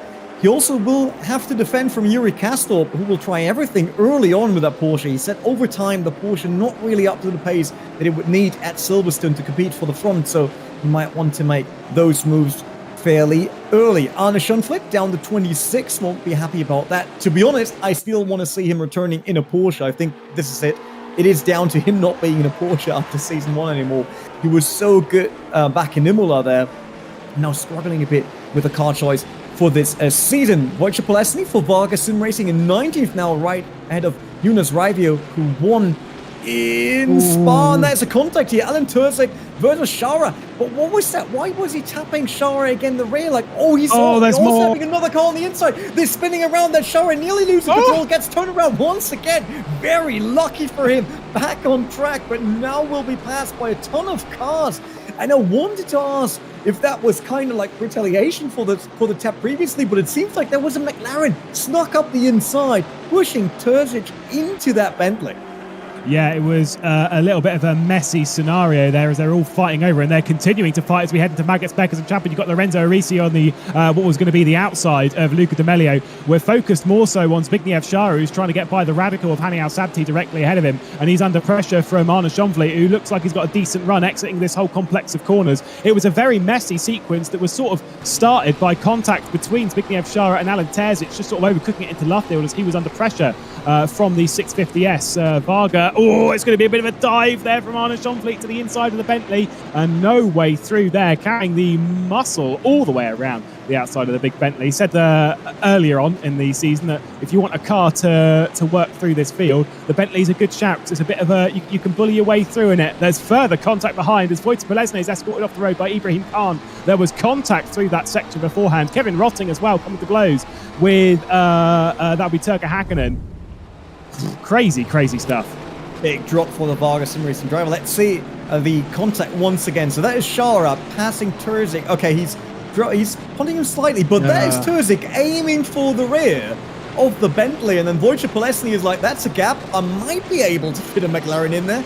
In the end, he had to realize that is not the case. And it seems like it cost him even more than any of the other drivers, but it was unfortunate there. It seemed like Shara overlooked Turzic at the outside there. That was the first contact that was definitely avoidable. And then Turzic was a bit late there on brakes going into the next turn, tapping the Bentley once again, but going back and forth with the contact there. And yeah, it seems like both had to pay the price for that. If you want to be pedantic about it, then I'm sure a lot of people will say that Zbigniew Shara didn't have to give room, as it was basically his corner exiting from Brooklands. I'm kind of a little bit less so on that side. I think you should always give racing room, but I think as the letter of the law goes, Zbigniew Shara realistically didn't do anything wrong in that scenario. It was the contact at Luffield as Alan Terzic just bumped into the back that effectively initiated the whole thing, and then diving down the inside of Lesney, and it all went from there. And the big question that I have is how no one probably died from that incident, because everyone seems to have kept going. They all seem to be fairly lucky. I mean, someone definitely died. I would say that's Wojciech Polesny, because he really, he finds himself in 27th now. And I can understand that split second where you see a gap opening and you think, if these two tangle, they will slow down for me enough to make it around the inside. But with all the speed that you have to carry in that turn, there was no chance for him in the world to make it through with the McLaren without any contact. And unfortunately, that led to Shara being spun around, basically. Luckily, everyone was pointing in the right direction half a second later. So that worked out quite well for how messy it was. It's not messy at the front, that's for sure. Wisniewski still leading in front of Von der Heide and Joni Simoncic now with Peter Biolak in 4th. And then this duo, Jakub Brzezinski against Peter Biolak, and Michi Hoyer still in 6th. No chance for him to attack so far. Well, we get another replay of Haniel Sapti, who was in 20th. Oh yeah, he gains all the positions now due to Shara. There we see the Bentley going around, everyone avoiding it. Jonas Raivio did a good job there, avoiding any contact. That was Luca Di Amelio, I think, touching the Bentley, and then Haniel Sapti is just going through with the Radical, being happy that everyone was a bit slower, and he got to gain a few positions and slotting right in behind the 650S. Who was going off there? That was a Waveframe Esports. Oh, that's Lorenzo Risi, yes. And then side by side with the Amelio by HM Engineering. Luckily, they were able to sort that out before going over the curb. Yeah, Haniel Sapti darting through motorway traffic, pardon me, coming through, and got his way through a little bit of that and moved his way up to 22nd position, so a fair few points more heading his way in that Radical. The battle's all spreading out at the front as Nikodem Wisniewski, as you said, leading from Jan von der Heide and Jone Simoncic, looking to get another podium. So we're going to get a few drivers on podiums for the second time this season, being Jan von der Heide and Jone Simoncic. Peter Berliak and Kuba Brzezinski battling it out over 4th place. Michi Hoyer's waiting for something to happen between the lot of them. And I think the most hotly contested position on the grid, as Brzezinski was looking to the inside, doesn't commit to anything, but maybe he's going to make contact with Berliak, but they're all just going to get through it just about. But the most hotly contested position on the field would probably be 10th place. They actually are separated a little bit, which surprises me, but you want to finish in 10th because you want that reverse grid pole for the feature race. As I said before, a 100% conversion rate from pole position, and with Nikodem Wisniewski's position at the moment, well, I mean, all things considered, we're looking to keep that at least for the 5th race of the season. Yeah, for the sprint race, it definitely looks good, and it's Nuno Pinto in 11th. If he gets a pole position in the feature race, there's a high chance for him to remain in the lead of the championship without drop rounds. So he would be the current leader of the GT Pro Series Season 3 here, powered by Traction. He wants to do that, but for that he has to get around Kasper Stolze and then Andonovski, the ex-Drillers Esports driver, not anymore, now in round 3, with him switching to Nita Velux. So he has now a teammate on the grid again. It seems like these two go at each other lap for lap, corner for corner. But so far, Peter Biolak in the Williams Esports is able to hold on to it. But look at the cars now bunching behind them. Yuri Kastrup is there, Hoyer is there, Siebel gets a lot closer. It seems like these two BMWs losing a lot of time right now. Yeah, they're battling very hard. I think they've kind of, I would assume anyway, they've seen that this pack's run away. And so Brzezinski is just like, look, mate, you're not as fast as I am, so I want to come through in this stage. Well, we'll see how that one unfolds. Look in the background, though, because the battle for what is 9th place, it seemed to rush out. The battle for 6th place, it seemed to Yuri Kastorp has got by Michi Hoyer. What a move heading into Maggots. Mad stuff. Absolutely sent it down the inside. Got by the German by the time they hit the apex of the second part. That takes 2 to tango, and they both tangoed very, very well. Alex Siebel is also waiting in the background. As I'm saying, though, look behind. Andonovski is trying to drop back behind Kasper Stolze. I wonder if this is going to be a bit of a tactical play, and he has dropped behind. Brzezinski's going to get around with Berliak as well as they're battling towards the club chicane. Oh, that's late on the brakes. That is way too late on the brakes. See ya. Off he goes. There's contact as well, and Berliak goes round. Oh, that is a very unfortunate end for this amazing fight to watch, but that is the BMW of Peter Biolak dropping loads of positions here, and everyone gains a 1, which means that we now have Nuno Pinto in 10th, with Kevin Siggy in 11th, and Siggy is really close to Nuno Pinto. There's 1.5 minutes on the clock, so he might even be able to put his BMW on pole position if he passes Nuno Pinto. Jordan on 12th now, and where we have Kevin Watting still, or Biolak dropped to 23rd. Very unfortunate. They're looking into completely wrong direction after that contact. And with that, Brzezinski has a bit of more air, I would say, for now at least. But after Yuri Kastorp showed us that amazing, slightly surprising move on Michi Hoyer, I would not call it the end of the day yet if that Porsche manages to get a bit closer to the BMW. But Michi Hoyer also now a lot closer to Yuri Kastorp again. I think one person who might be disappointed with that might be Andonovski, because he dropped behind Kasper Stolzer. I'm not saying that he was trying to get 10th place, but there could be a play with it of to, try and drop back onto reverse grid pole, drop back into it, and then suddenly, Berg's gone, and so now I've got to, if I want to get that again, I've got to drop back behind Nuno Pinto. Yellow flags out in sector 2, not 100% sure who that is for. I think it might be behind all of this chaos and carnage. At the moment, things look good though for Wisniewski. Definitely, that would be keeping the 100% conversion rate, as you said earlier, in this race for pole setter. If you bring set home for the last 13 seconds, once again they go on to Hanger Straight. Let's see if there's anyone that might be able to make a move. There's Kasper Stolzer. That is close enough to Alex Siebel, but it seems like he won't even try to make an effort into that corner. Nope, there wasn't enough space for him, so he has to stay back. 0 minutes remaining, and Nikodem Wisniewski is the leader coming around the corner for the BMW Team GB, claiming victory here in the sprint race, followed by Jan van der Heide and then Journey Simoncic, and then the next BMW Team GB car with Kuba Brzezinski and then Yuri Kastrup to round in the top 5. Yeah, it's going to be an interesting top 10 once we're reversed. We'll see them all come across the line. Nikodem Wisniewski, though, taking the first victory since Sebring Season 2. Race 1 there, so pretty decent for him to have converted at this stage. A win he desperately needed, and one that he grabbed with both hands once it was dealt that way. I think Kevin Siggy will be disappointed with 11th place. He was looking to get 10th and try and get himself his first victory since we went to Spa last season. Let's take a look once again at that incident between Peter Boliak. So you see him run wide, you see his teammate Brzezinski come through. He is straight lining it straight onto the apex, and I am a solid no out of 10 for that one. Maybe you could say that Brzezinski needed to give a bit more room there, but I know you've got to rejoin somewhere, but you're rejoining basically perpendicular to the racing line, and that never works. Definitely true, and didn't work this time. But here are the results after 50 minutes of racing.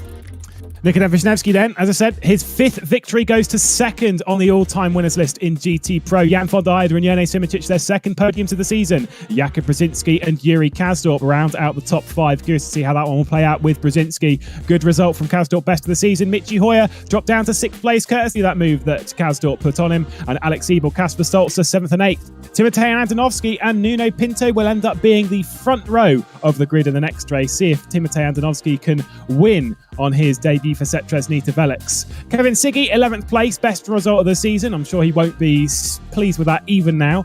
Dennis Jordan, 12th place. Peo Pev, Yordis Veers and Jonas Raivio, both of those two winners in the season so far. Alan Terzic down in 16th place. Hopefully he had full speed back through that race. If not, maybe expecting better things in race 2. Ferris Stanley, Risto Capit, Lorenzo Arisi and Luca D'Amelio rounding out that top 20, all a part of that kerfuffle earlier on in the race, as was Hani Al-Sabti darting his way through it. Arnold Jeanvliet not too impressed with how things went in his 720S, down in 22nd position. Peter Boliak drops from 6th to 23rd. Kevin Rotting, Turka Hakkinen, Wojtek Polesny, Zbigniew Szara and Ibrahim Khan round out the field. Jimmy Nasula retired very early in the race, and so for him in the satellite, we were expecting that Corvette to actually be quite a good pick for this evening's racing. Doesn't look like it's working out for him now. He's got a lot of work to do in that feature race. Definitely, and it didn't work out the previous seasons when he was still racing the AMG GT3, and now also on that Corvette since Season 2 might not be his best choice. Also very unlucky for Wojciech Polesny and Zbigniew Szara, both found themselves very far down the grid after that incident that we saw earlier today. Main race, though, means 45 minutes, way longer race. We see more of the differences of the cars and the characteristic, and we should probably talk about that once we have the grid sorted. But another hot topic for every race night that we have in the GT Pro Series is the one of the Fanatec fan attack, especially since everyone out there is always waiting for Aidan Millward to pronounce the winners. That's the most fun I have in ages every night. So Aidan Millward on track. Let us get some winners, I would say, for Cool Fanatec here. Okay, I've put a little bit of practice into this one. So the Fanatec winners for race 1, for the rFactor 2 DLC, the winners there are Sim Pan. It's an A with 2 dots over it. I don't know how that's pronounced. And M. Radivojevic. We'll leave it at that. Radivojevic, and yeah, close enough. And the Fanatec CSW Formula V Touring goes to a user by the name of Elodia. So if you want to have your name badly butchered by me at the end of the 45-minute sprint race, all you have to do is just screenshot any portion of the broadcast with where there's a Fanatec logo on show, hashtag Fanatec and GT Pro S3. Put that on any social media that you're on, whether that's Twitter, Facebook, Instagram. I don't think Tinder counts, but any of those. And hopefully you'll be a winner of some rFactor 2 DLC or the base game, or even some pretty decent firmware from our mates over at Fanatec. I mean, screenshot that right now, and you're in. It's pretty easy. Is it though? Not sure. I don't know. I'll give it a go. You've got to have the hardest name to pronounce known to mankind, though, if you're gonna have any chance of winning. But it worked out. I'm certain that Paul's doing it on purpose now. That's how to win.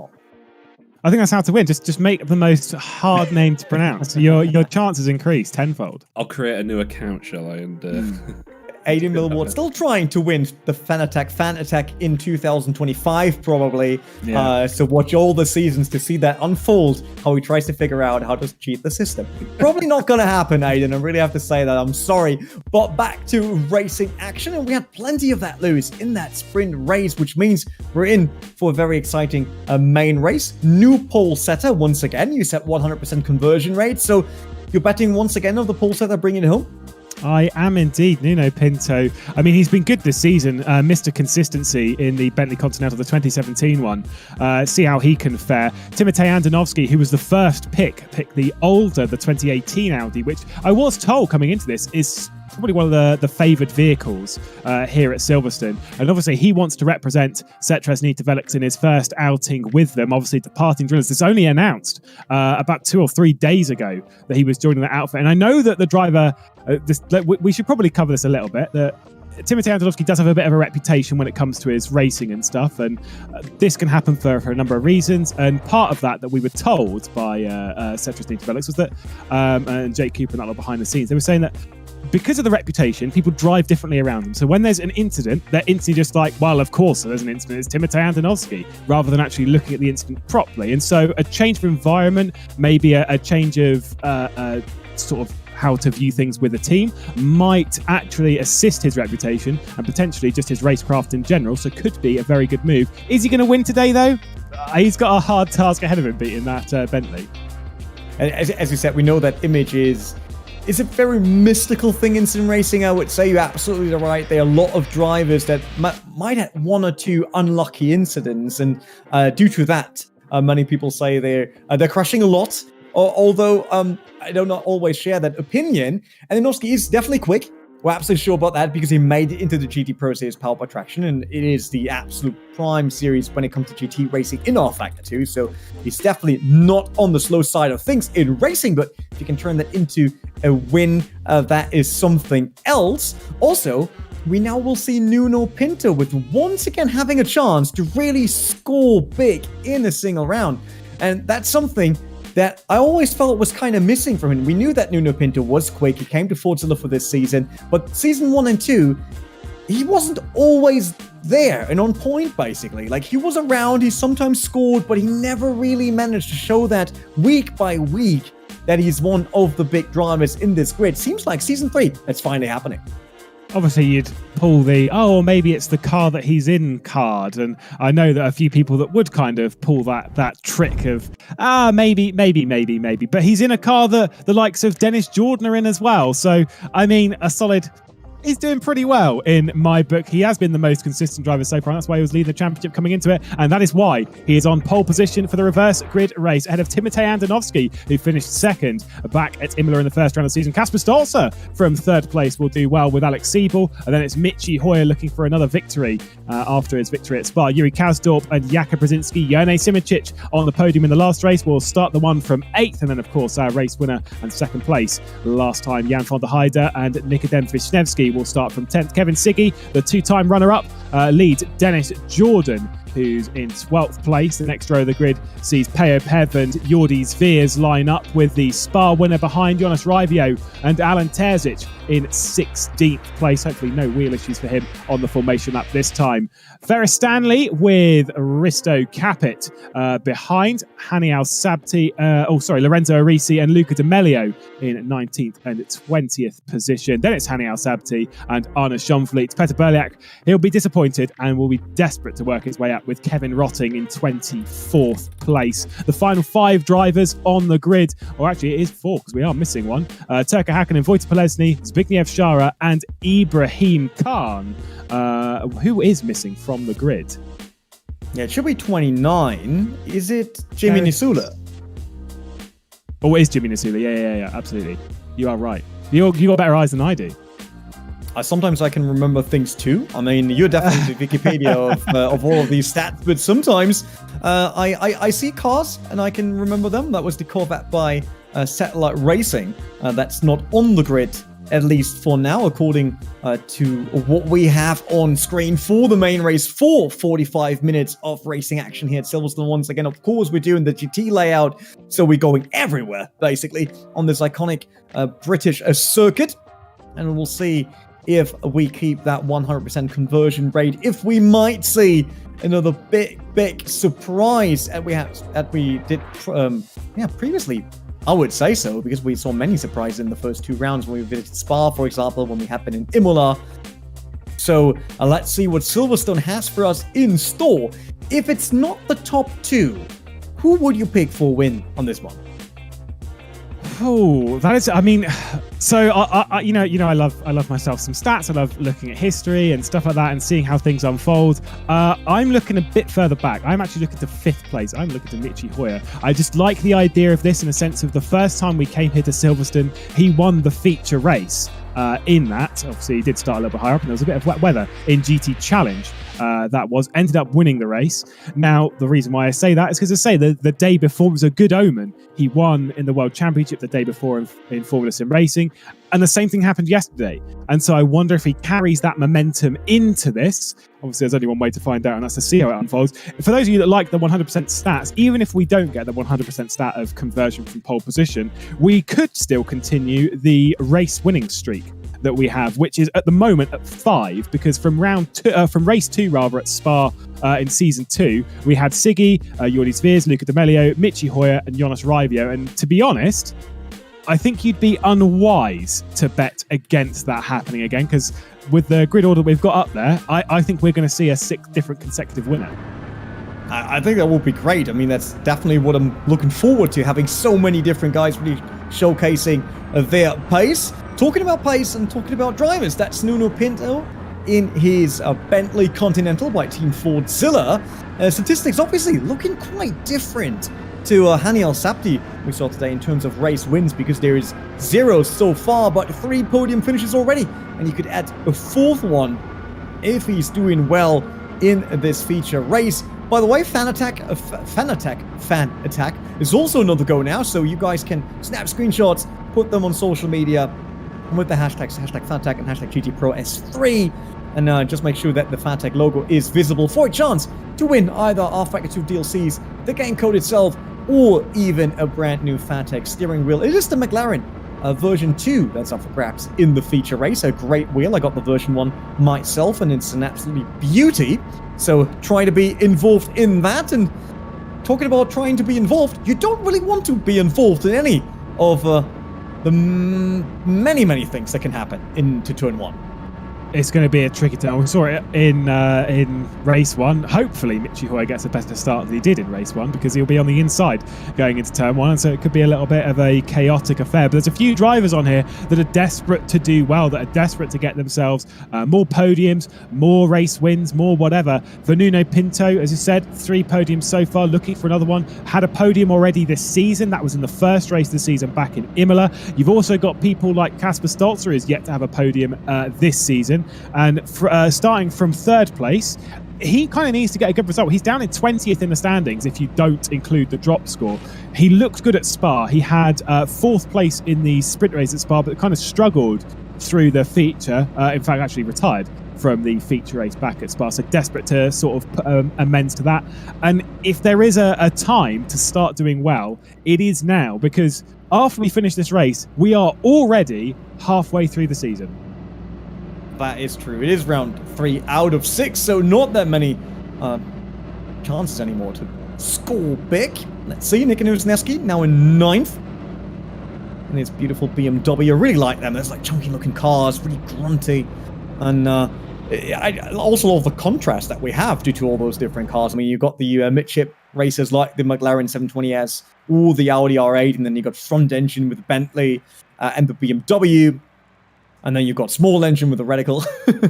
So a lot of different layouts when it comes to racing in the GT Pro Series. And the only thing they need to learn is running in one line. Guys, this could have been the perfect shot. Either everyone spreads or everyone stays in line.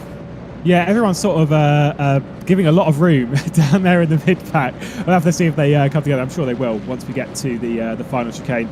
Into the hands of Nuno Pinto. And as you say, all these different cars, all these different brands. I mean, it's really, really hard to pick winners, but it's very easy to pick them out from a commentary perspective. And for them, well, we'll have to see who's going to come out on top as we approach the start of the feature race here at Silverstone. Season 3 of GT Pro, powered by Traction.gg. We've seen 5 different winners in a row for the season thus far, and we'll see if we can get ourselves yet another one. Nuno Pinto departs the final corner. He's got the Cetrez Velix car of Timotej Andonovski in that Audi R8 alongside. We go racing once again as Nuno Pinto looks for his first victory in the series. Heads towards Abbey Corner for the first time. There's no 3 wide this time, but Kasper Stolzer is absolutely sending one around the outside as he fights out. There is a crash in the background. Who was that who just went off? I think it might have been one of the Varga Sim Racing cars, absolutely sent coming through Farm Curve. Nuno Pinto didn't want a better start than that because it is absolutely perfect. There's still contact though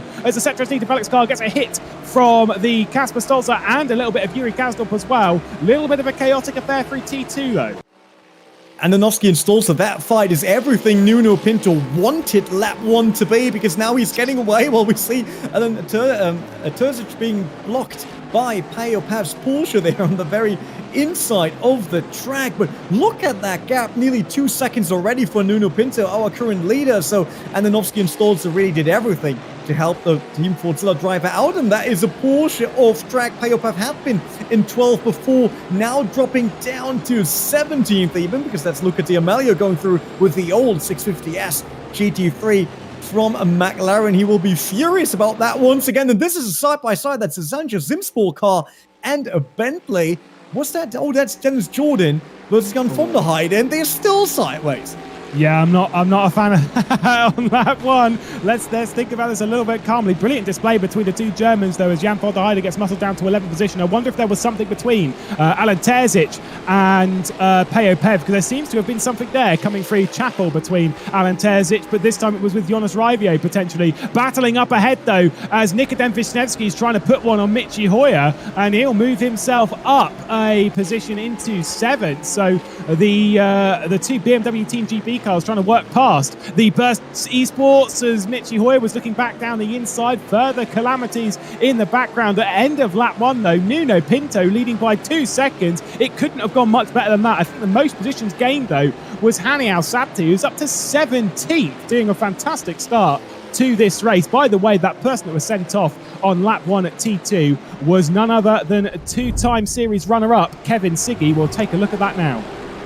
Yeah, that's the perspective of Jordi Sweers, and that's the Redline BMW on the left. So Kevin Siggy, got tapped by Jordi Sweers. It seems like Siggy wanted to get a bit more to the outside to have a better run for the next corner, and there was Jordi Sweers front end already being placed, and then he just rotated around there, both losing a lot of positions. Kevin Siggy now 28th, so basically out of the race. Seems to be the same for Jordi Sweers, although it's only 5 seconds between them and Turkka Häkkinen, who has an awful season so far in his very first GT Pro season outing.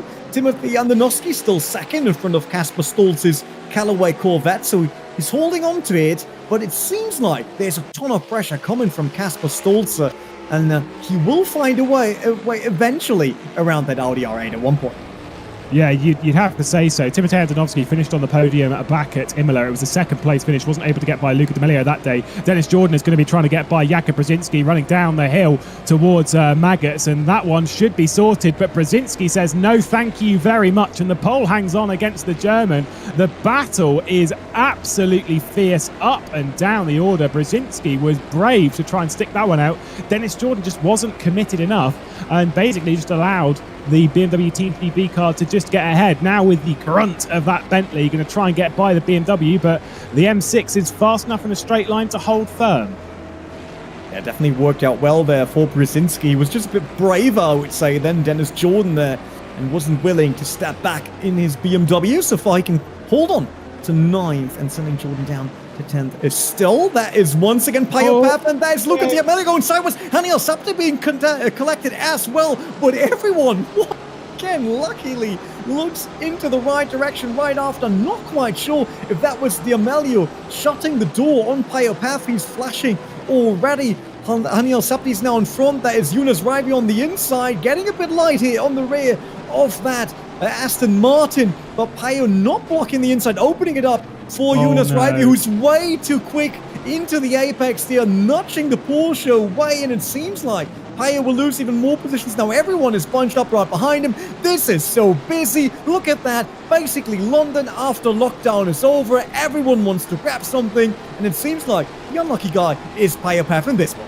Yeah, Rotting as well being pushed off as there were 3 wide on the inside. I think it might have been Zbigniew Szara just to the inside as everyone was just trying to muscle through. 3 into that does not go. 4 into this most certainly doesn't though. Oh my goodness, as they're just trying to fight their way through. This is chaos. Lorenzo Arisi makes contact with Petr Berliak. Zbigniew Szara is going to try and switch to the other side and come back through, but it is defended by Berliak. Payo Pep is sat on the background of all of this. Ibrahim Khan's worked his way up to 22nd position, dodging all of the carnage. We'll grab a replay on that instant as soon as we can actually get away from all this, because I'm terrified if we look away from it that something else is going to happen, because it's carnage at this level. We kind of expect a little bit better from the GT Pro guys, but they are pushing it to the very limit. Penalty goes the way of Kevin Rotting. That'll be from running wide at Copse Corner, and over the opening sort of 6-7 minutes of the race, he's already got himself a penalty for track limits. Ibrahim Khan, look at the straight line speed, just absolutely blast past the Porsche. No troubles there, and the battle continues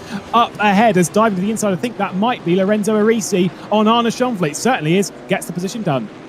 I think the Porsche is battered now way too much, really losing straight line speed, because the difference shouldn't be that big between those two cars, while these two definitely have nothing in between them. And there's another BMW trying to get involved. Speaking of Szara, also looking into it with a Bentley. That's the camera we're right on now. He might even get the better run. They both touch, they go outside, even spinning around. That is not crashing into the wall.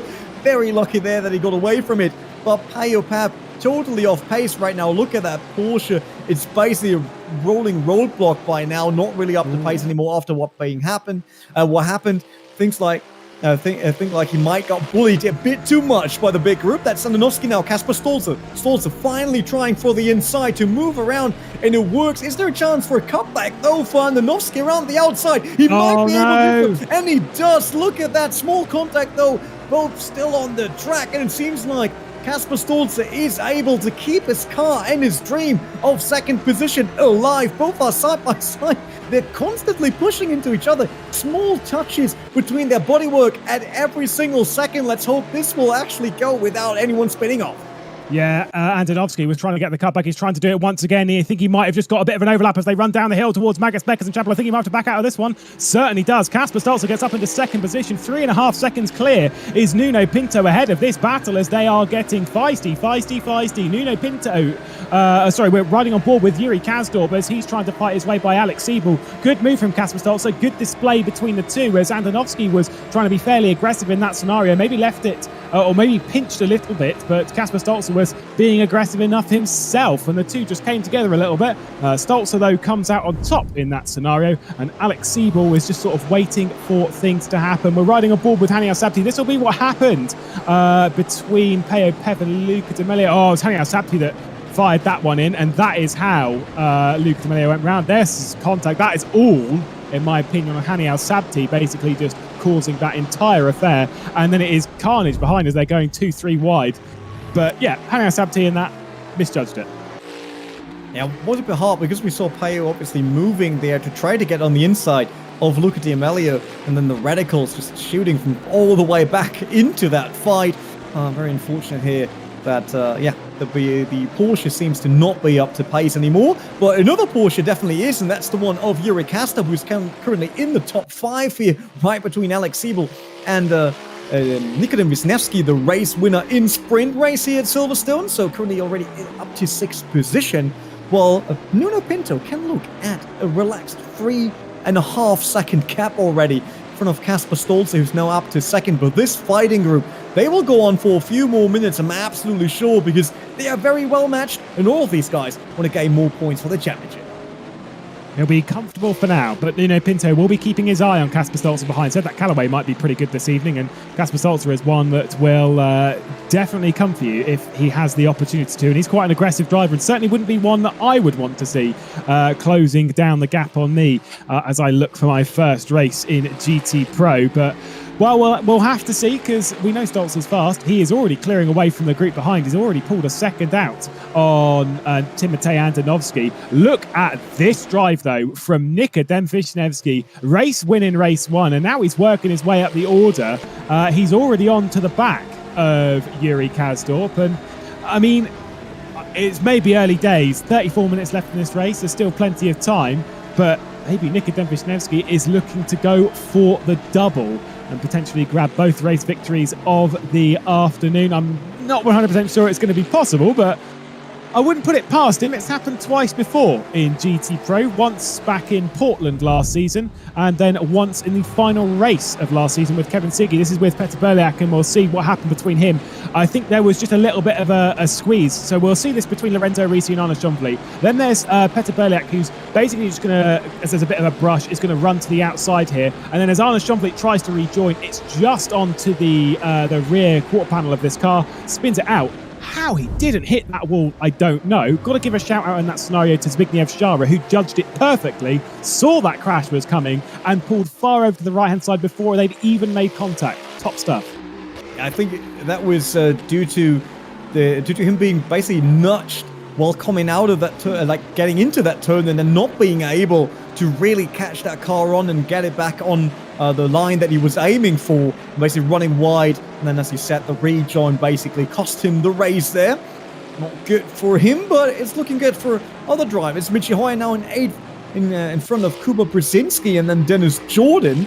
He also has the backup of Joni Simoncic, his teammate there. So both Audi R8s once again right next to each other, but we're still on Yuri Kasdorp, who created such a beautiful move in the sprint race, and we know he can work that Porsche, bring it to life basically, and he wants to take down Alex Siebel in the Audi R8 by Evolution Motorsport right in front. And also, I have to say, Andonovski is dropping off pace, because look at that, there's a gap of over a second already between him and Kasper Stolze.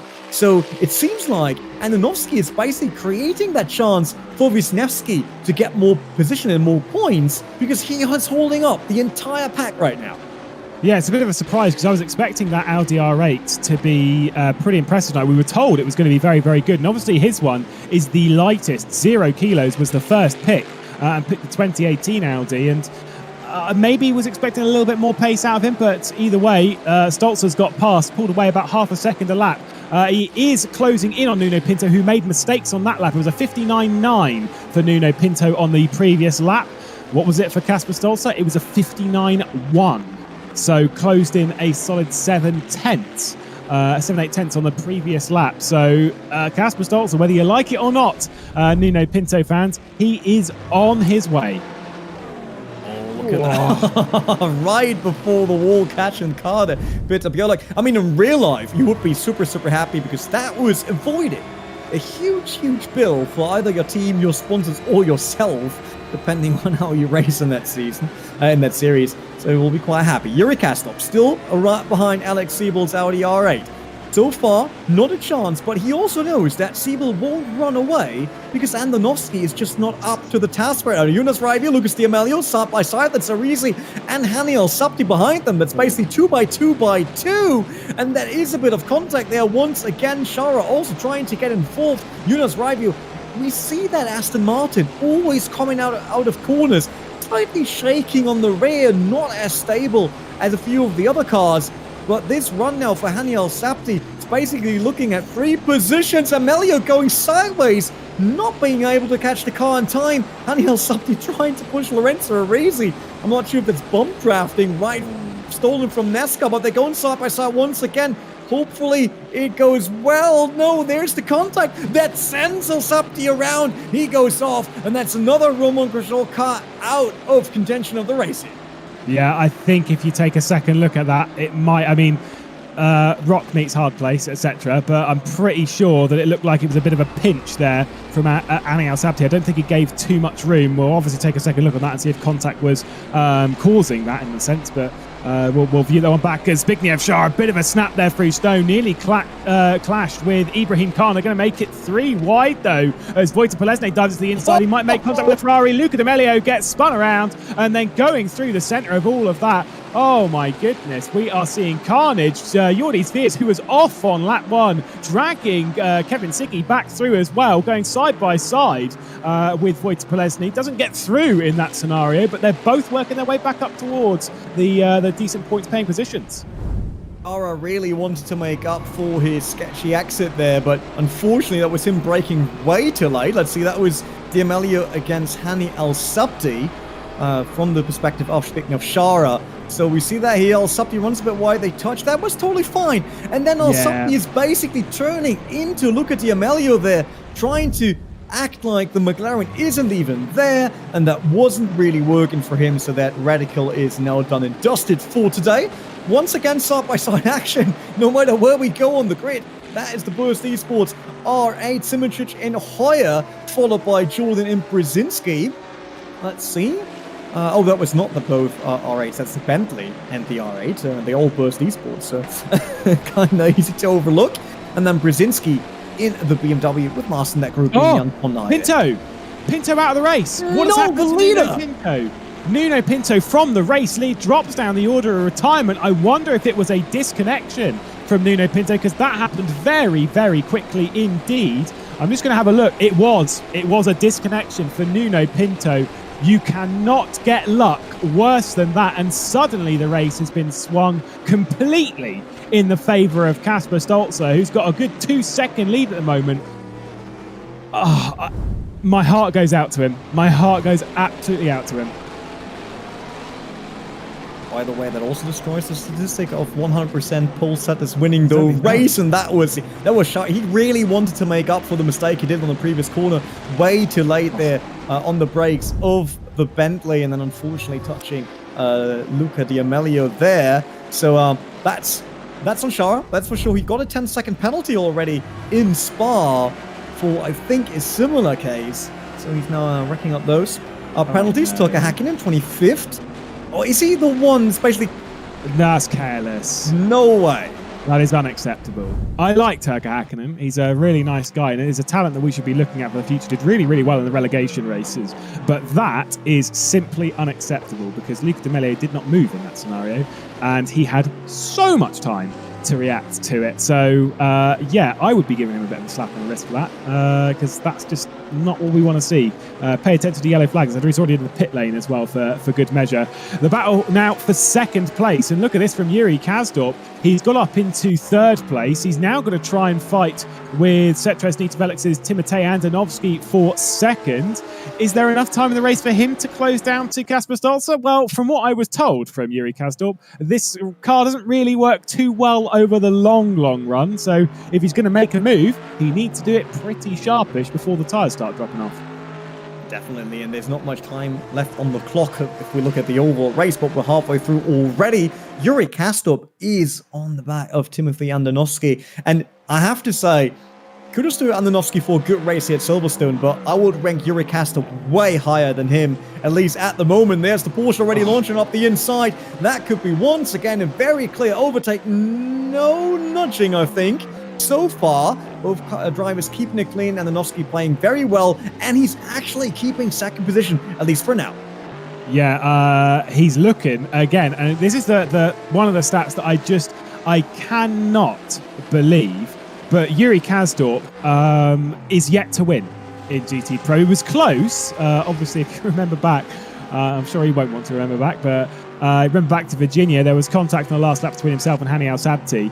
And yeah, any kind of opportunities he's had to win. I think he's finished second 3-4 times in the series so far. Potentially another second place on its way. Well, we'll have to wait and see what he can do. He's had 5 podium finishes, finished 5th in the season last year. Obviously, that crash at Spa, maybe could have finished a little bit higher. Goodbye to a fair bit of prize money. Look in the background, though. I think that's Dennis Jordan defending to the inside as Brzezinski and Jan van der Heide are trying to fight their way up the order. Brzezinski's trying to go around the outside of Brooklyn's a little bit of brush on the back end of the Bentley. You're not going to spin that one out. Jan van der Heide is just waiting for something to happen to pounce himself. Yeah, this one is far from over so far, that's for sure. We still got over 20... No, we're now halfway through, basically. Nearly. I was looking at the wrong clock before, that's why I thought we were halfway through. So we still got 24 minutes, 24 and a half, basically, for now. Anna Schonfeld and Peter Bierlock so far, but back to Yuri Kastov, who's trying to launch another attack on Andonovski. And Alex Siebel, he's not being shaken yet. He's still there. He's still right behind Yuri Kastov. Not really in attack distance, though. And looks a bit better for Yuri Kastov. Will he send it up the inside once again? Will it work this time? He's trying to use slipstream. And then the very last second, and you want to position that Porsche on the inside. Nope.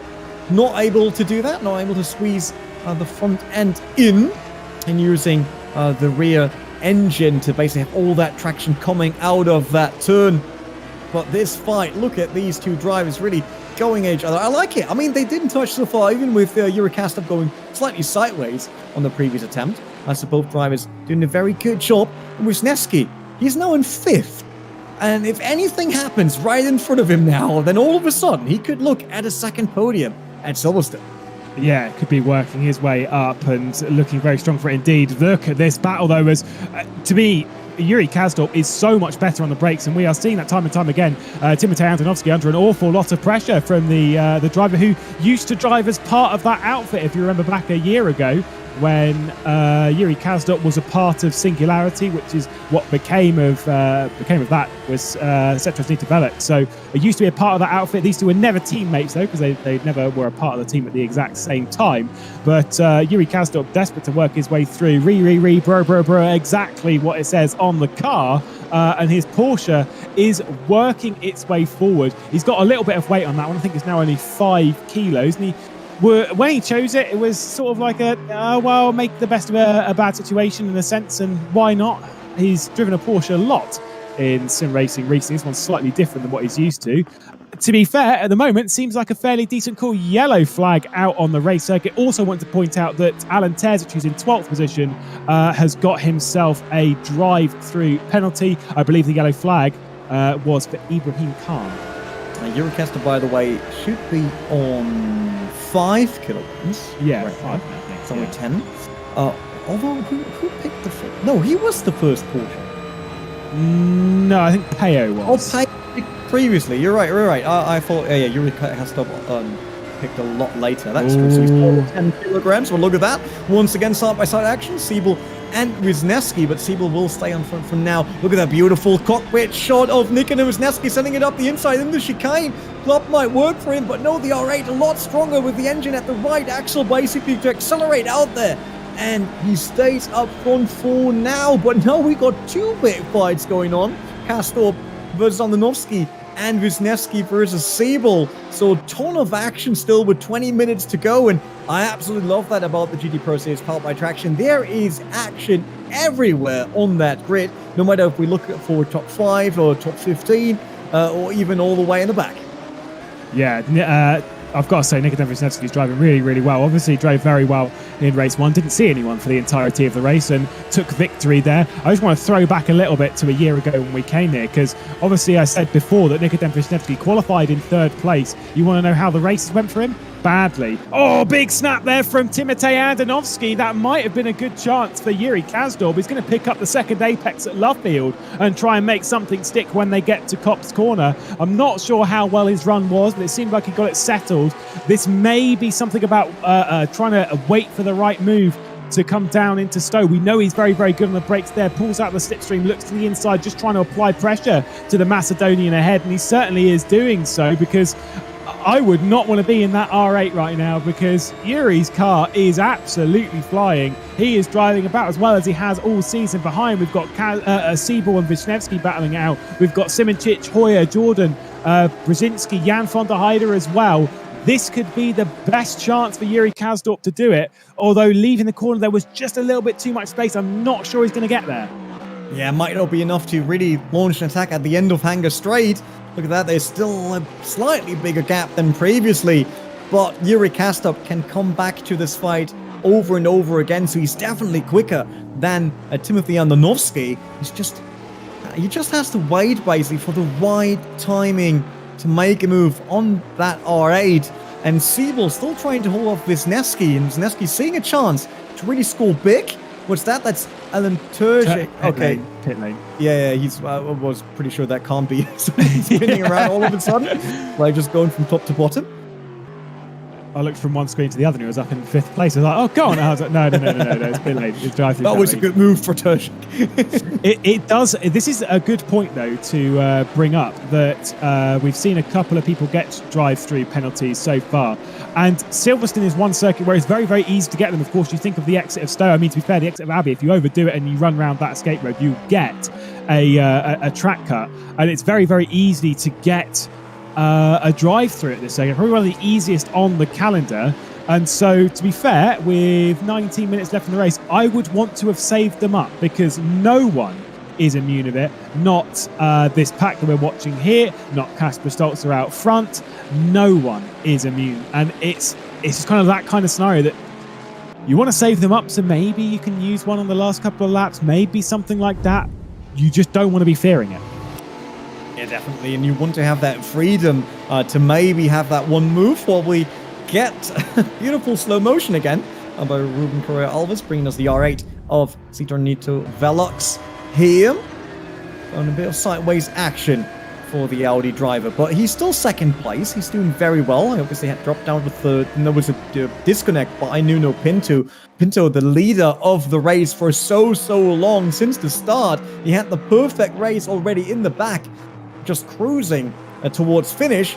But yeah, unfortunately, internet decided that's not the case. Yuri Kasdorp once again back on that R8. Same for Wisniewski on Alex Siebel. They always go for the same corners, basically.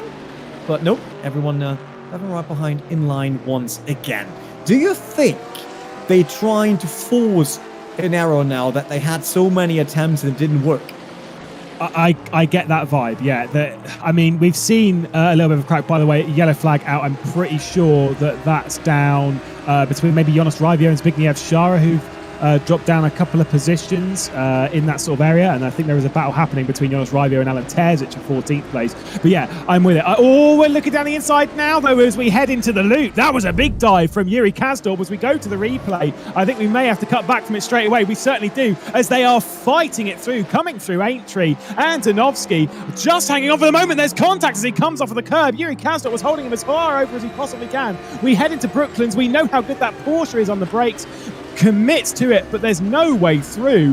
Whoa, that was dicey. That was very, very dicey. That contact coming off of Aintree could have been a monumental crash.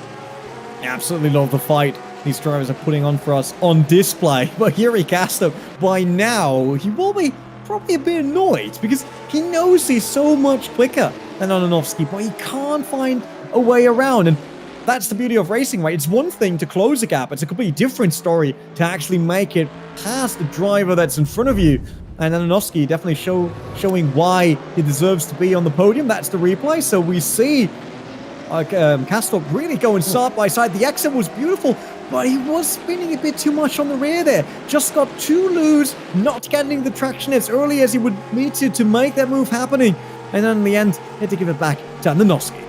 I think Kasdorp was maybe not quite given enough room for Antonovski to come back onto the track a bit there. It was a little bit less than that, right? But hard to judge in that scenario. We're lucky that they got through it. That display beforehand, though, through the loop and into Aintree was really, really good. Respect between the two of them because they both gave enough room. This is what we're being told by Jake Cooper from Central Need Develop, saying that, well, you know, we'll teach them.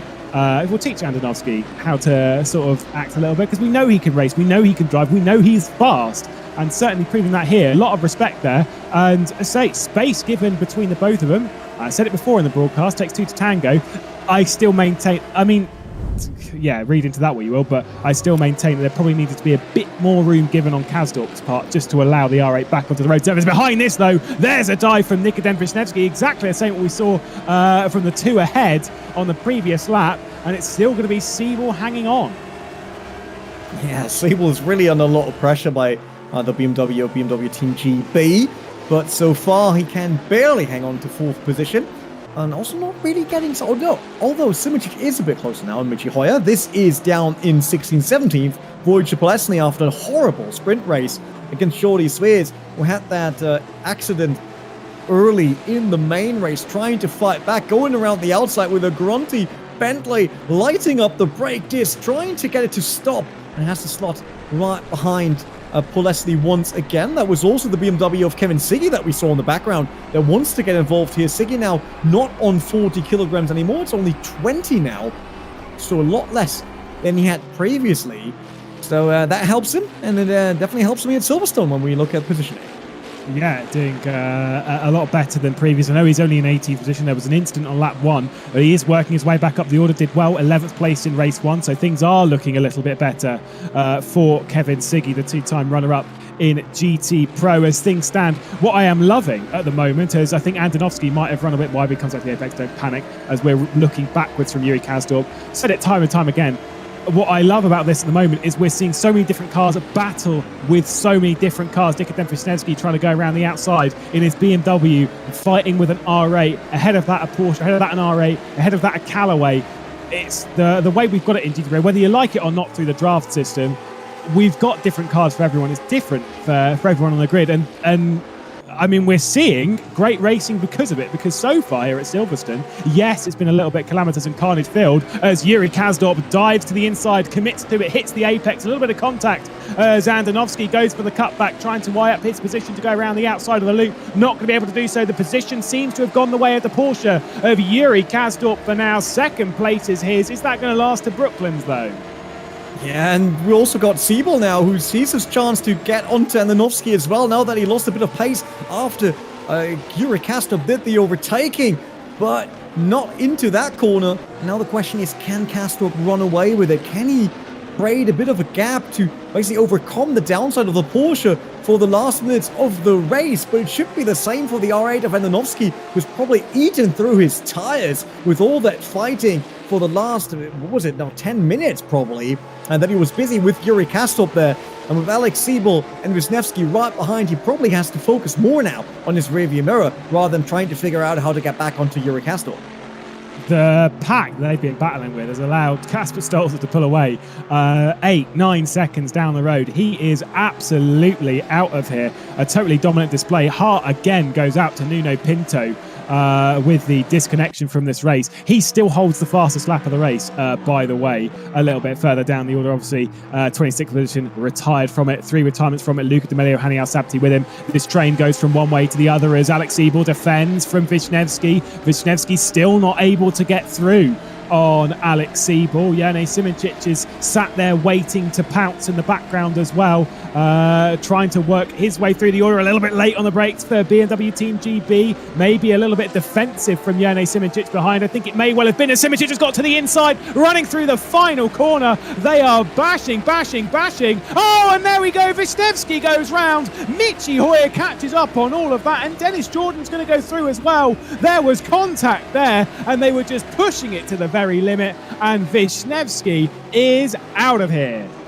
Oh, terrible for the BMW driver here, because that was looking like a 2-time top 5 finish. He has to win in the main race, and now here in the feature race would have been amazing to be top 5 once again, maybe even top 3. He had the chance to pass Siebel and Andonovski in the rest of this race. I'm sure we will get a replay to analyze what happened there, but that was massive for Wisniewski. Look at it. This is Alex Siebel in front of him, the R8. Wisniewski tries to aim the inside, stepping back once again. That was a good call there because he would have not made it in that turn.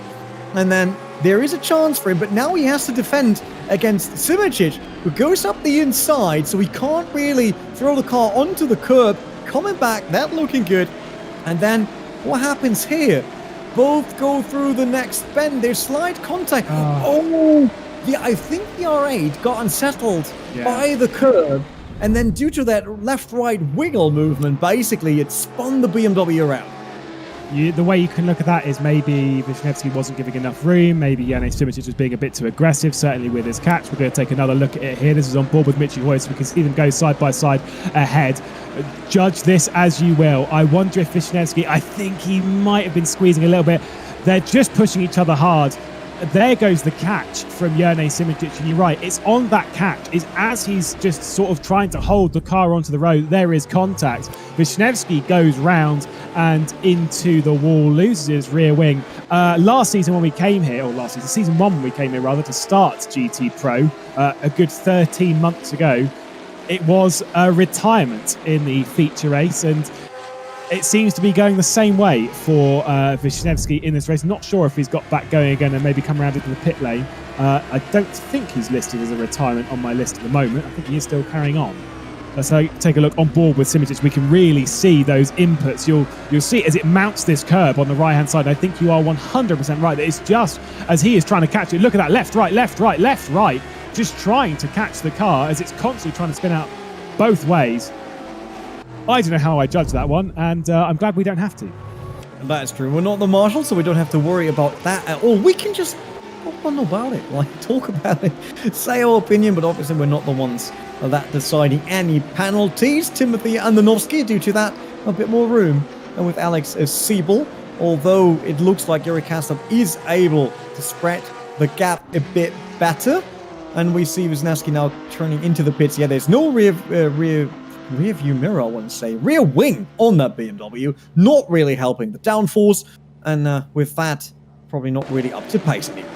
Still going though. Still going to try and get those points for at least finishing the race. And that might help him a little bit in the long run. Obviously, he needs to make the most of this round, because this certainly isn't going to be part of his drop score, considering how well he did in race 1. 20 points in that race is better than he's done. I'm pretty sure, actually, I'll take a look at this. I think it might be better than he's done. Yes, it is. Better in one race than he's done over the entire season so far. So good on him. If he finishes this, it'll be a little bit better than obviously the previous rounds. And he just needs to focus on adding in a couple of extra points to his tally at the moment. So yeah, just trying to play the long game and get to the checkered flag. He is currently down in 24th in the championship prior to coming into this round. The bottom 5 is a crazy story. Of course, as we're watching this, might as well go through it. The bottom 5 in the championship coming into this round. Turkka Häkkinen is in last place. Unfortunately, he's just struggling this season. And also he had a wheel failure at Spa, an actual one. Then we've got Alan Terzic, Hani Al-Sabti, Kevin Siggy, who are in that bottom lot. And of course, Arne Stomvliet's got a drive-through penalty, and of course Erhan Yajovski, who isn't here. He is in chat though, so he'll be paying attention. Of course, banned from the Silverstone event. We'll see him back at the Nürburgring. But yeah, Arne Stomvliet, drive-through penalty. Not a good round for him this time. And not really, that's for sure. Like I said, I want to see him back in the Porsche, maybe in season 4, if he manages to stay within the GT Pro series. You guys can't see that, but I can see Lewis McGlade looking at his chat window right now, trying to not grin about what will happen in chat after what he said. Well, welcome to Commentary Live.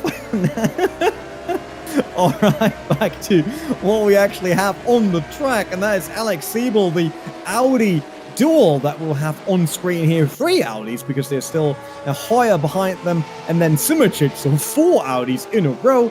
I'm pretty much sure Audi would be happy to see that. All of them well within the top 10 for now. But the race isn't over. 6.5 minutes to go. And in the background, by the way, that is a driver that we didn't talk much or at all, I think, today. And that is Risto Caput.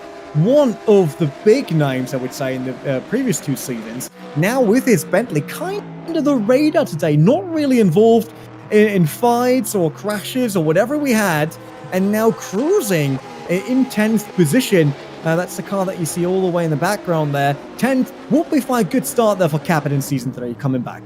Yeah, he's just trying to play it under the radar a little bit as we're seeing this battle for 7th place. Dennis Jordan and Jakub Brzezinski fighting it out as Brzezinski's going to get to the inside and maybe try and get by the German. No way through on this occasion as Jan van der Heijden is also waiting there, and he'll swing it to the inside, running through the final corners. Are going to be contact here. Brzezinski gives room, runs it to the outside. I know Jan van der Heijden will be giving room to him as well as they're still side by side in the run towards turn 1 and Abbey as we rise up the hill. Kuba Brzezinski is going to be hanging on for now as Jan van der Heijden is not done yet. The position still might be held by Brzezinski. Jan van der Heijden backs out. But yeah, Capit, he flew under the radar basically all season. He's out of the bottom 20s. I think he's 15th or something coming into this round in the championship, which maybe we haven't spoke about him really all season. And so he's just sort of sat there, scoring decent points, basically doing what Risto Capit does best. Also want to say, when you say all the Audis in the line, between Siebel, Hoyer, Simoncic and Jordan, whilst Siebel isn't a part of Burst, he is sort of around that outfit as Jan van der Heijden is going to try and go around the outside of Brooklands. He's going to leave it to the inside Luffield. Space given. Brilliant display between the two of them. And BMW Team GB, there's the contact as he tries to hook it back up to the second apex of Luffield. Jan van der Heijden gets up into 8th place. Yeah, that McLaren seems like he can really flinch it around into the corners, making sure that he has a bit more movement, I would say, compared to that BMW, a bit more light on the tyres. While we go back to Timothy Ananovsky in this replay on board, what happened there? So in the back, that is Alex Siebel. Whoa, that was him cashing the car, going over the curb, bit unsettled on the rear, and then all of a sudden you have the weight of that engine really pushing your car around. You need to be quick on the steering wheel to get that back on track. Worked for Ananovsky this time, but it also shows Alex Siebel that there's a chance to push Ananovsky, maybe pushing into the next error to make it around. Risto Capit, 28 race starts so far, 4 podium finishes. The driver for Roman Grosjean Esports, I would say the outfit when it comes to the rFactor 2 GT Pro Series powered by Traction, but 0 race wins so far. 6th in Season 2. And yeah, you said that already. This season, not really that much on display. Bit under the radar with the Bentley, but still not doing badly. Yeah, Capita driver, he plays a long game. This is Alan Terzic's rise back up the field as he's battling out with the 720S of Arne Schonvliet to the inside. Schonvliet's going to try and defend it, but Terzic's got that one done. Wasn't feeling particularly comfortable about his BS competition at BMW, and obviously he's a bit under the weather as well. Sat at home. He's been very ill the last few days, naturally, with how things are for him. And I think, to be fair, I'd give him credit. I'd give him plus points. He's doing all right as things stand, trying to march his way back up the order. Of course, he's in the lightest BMW, that one being on 0 kilos, being that there are 5 BMWs on the grid. So maybe you could say he should be doing a little bit better, but he struggled to get this car up to speed for today's race. And like I say, considering he had a drive-through penalty and he's working his way back up, I think he's doing okay. When you bring up the point on Risto Capit, of course we spoke about Yuri Kasdorp as well, no race wins. Those two were both a part of RHG. Obviously Yuri Kasdorp is now no longer a part of RHG, and Risto Capit still is. Those two, 0 wins. But between their teammates, they have had 12 wins total. Erhan Yovsky with 8, Haniel Sabti with 4. And it just shows how strong the outfit has been. They've been 1-2'd, I think it's 6 or 7 times across the 2 seasons previous. Shows how impressive that outfit has been. Just as a real surprise, though, that Risto Capit, Yuri Kasdorp, even drivers like Jone Simoncic, Alex Siebel, they've all yet to win at this level. They've been into it since the start, though. It just shows that it's not easy. Even now where we have different winners each race, we got plenty of good drivers that deserve a win at one point. But yeah, you need to wait for exactly your race. And talking about your race, it's probably not the one for the Bentleys here at Silverstone. While we see Peter Bjork now going at Wojciech Polesny. That's for 15th position. Around the outside with the BMW here. Not enough pace to really send it there. I was really thinking he might send it into the chicane. Would have been a bit over the top by the McLaren. Not that good on the exit. Both BMWs once again bunched up here right behind the McLaren. This will create another big fight. I'm pretty sure about that. how many big fights have we seen? The battling, whilst some of it's been a little bit clumsy, we've seen a lot of racing today, and most of it has been really, really good. We've seen frantic action up and down the order, and it is continuing as we ride on board with Polesny, and away Petr Buriak goes, and it's just been manic constantly from start to finish. I mean, we've struggled to breathe. Yeah, absolutely love the action that we have in GT Pro Series powered by Traction. Every single race, also here in Silverstone, then obviously a Nürburgring and the Round 6 final coming up the next weeks. Let's have a quick look at replay once again. That is Buriak against Polesny. The McLaren. Oh, that was very... someone was very early on the brakes, with Petr Buriak being very late on the brakes as well. So, both missing each other by quite a lot there. Luckily, no contact. That's good. Alex Siebel now has the next Burst Esports car right behind him, and that is Michi Hoyer, who's also showing great performance here at Silverstone so far in that Burst R8. Got to say though, coming through the final chicane, time has ticked down to 0, and if we focus our way back up to the front, he has been away from the rest of the field. Kasper Stolzer is going to be coming through the final corner now as we focus on the battling. He hasn't won in GT Pro yet, but we can end that now. 6 different winners as we open the season here in Season 3 of GT Pro, powered by Traction.gg. Kasper Stolzer is on top from Yuri Kasdorp and Timotej Andonovski. What a podium. Did not think we were going to be seeing that one tonight. Alex Siebel and Michi Hoyer are going to come in behind. But what a race we have had here today. Brilliant stuff from the GT Pro grid. High drama. And I expect, as we've passed the halfway point in the season now, that we have got so much more yet to come. Yeah, I wouldn't call for a champion yet. I mean, we had so many different winners. It's everyone's season still. Maybe besides Nurjovski, I would say. At least for now, with that race ban he had. I really hope, and I said that already earlier in Discord, I want to see that big comeback. I'm not sure if it's even possible in terms of numbers. But just imagine Nurjovski coming back, winning the championship for the 3rd time in a row. That would be probably my favorite story for years and years to come. I will tell that to all the people once I'm 90 sitting somewhere on the balcony and talking to people just passing by. Tell them about Nurjovski's great comeback. But this is Kasper Stolzer, our winner of the feature race. And it's a new winner once again. Right next to him, that is Yuri Kasdorp with a beautiful violet Porsche 911 GT3R. Both putting a great performance here up on Silverstone. And I think, is that this season the first time that we see a Porsche on the podium again? I believe so indeed. I mean, between these two were teammates quite a lot in the years prior, and they know each other very well, and so to see them 1 and 2 is quite a nice sight. We haven't seen a Porsche on the podium yet this season. We've seen a lot of drivers on the podium.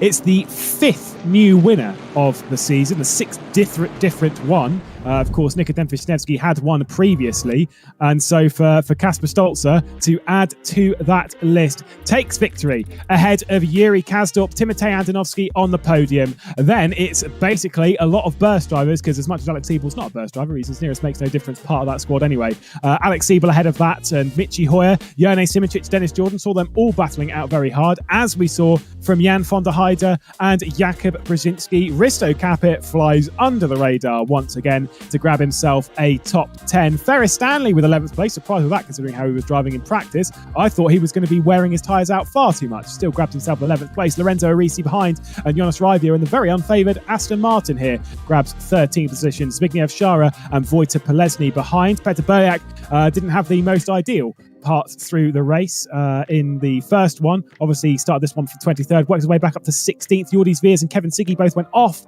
on lap 1, ended up in 17th and 18th place. And Alan Terzic, who had a drive-through penalty, came back to 19th, as did Kevin Rotting, another drive-through for him.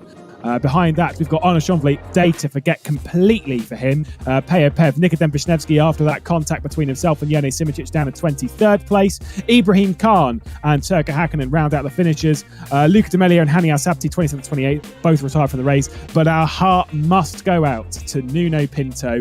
A retirement here, but from a dominant position. That is such a sad one.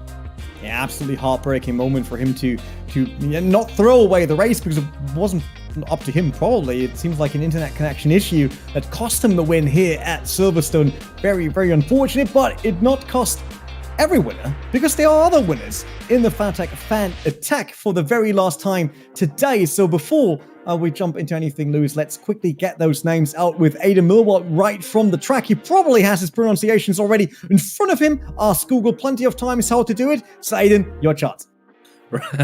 Actually, it's Paul's been a little bit easier on me this time round. So the winners of the DLC are Scott Servick and Bram Aranda, and Brian Bosch has nabbed himself the Fanatec McLaren V2 wheels. So if you missed out, there's always 2 weeks' time at the Nürburgring, and all you have to do there is just screenshot any Fanatec logos on the screen, and then send those to your favourite social medias of choice with the hashtag Fanatec and hashtag GTProS3 to maybe try and get yourself some freebies at the next round, which will be in Germany.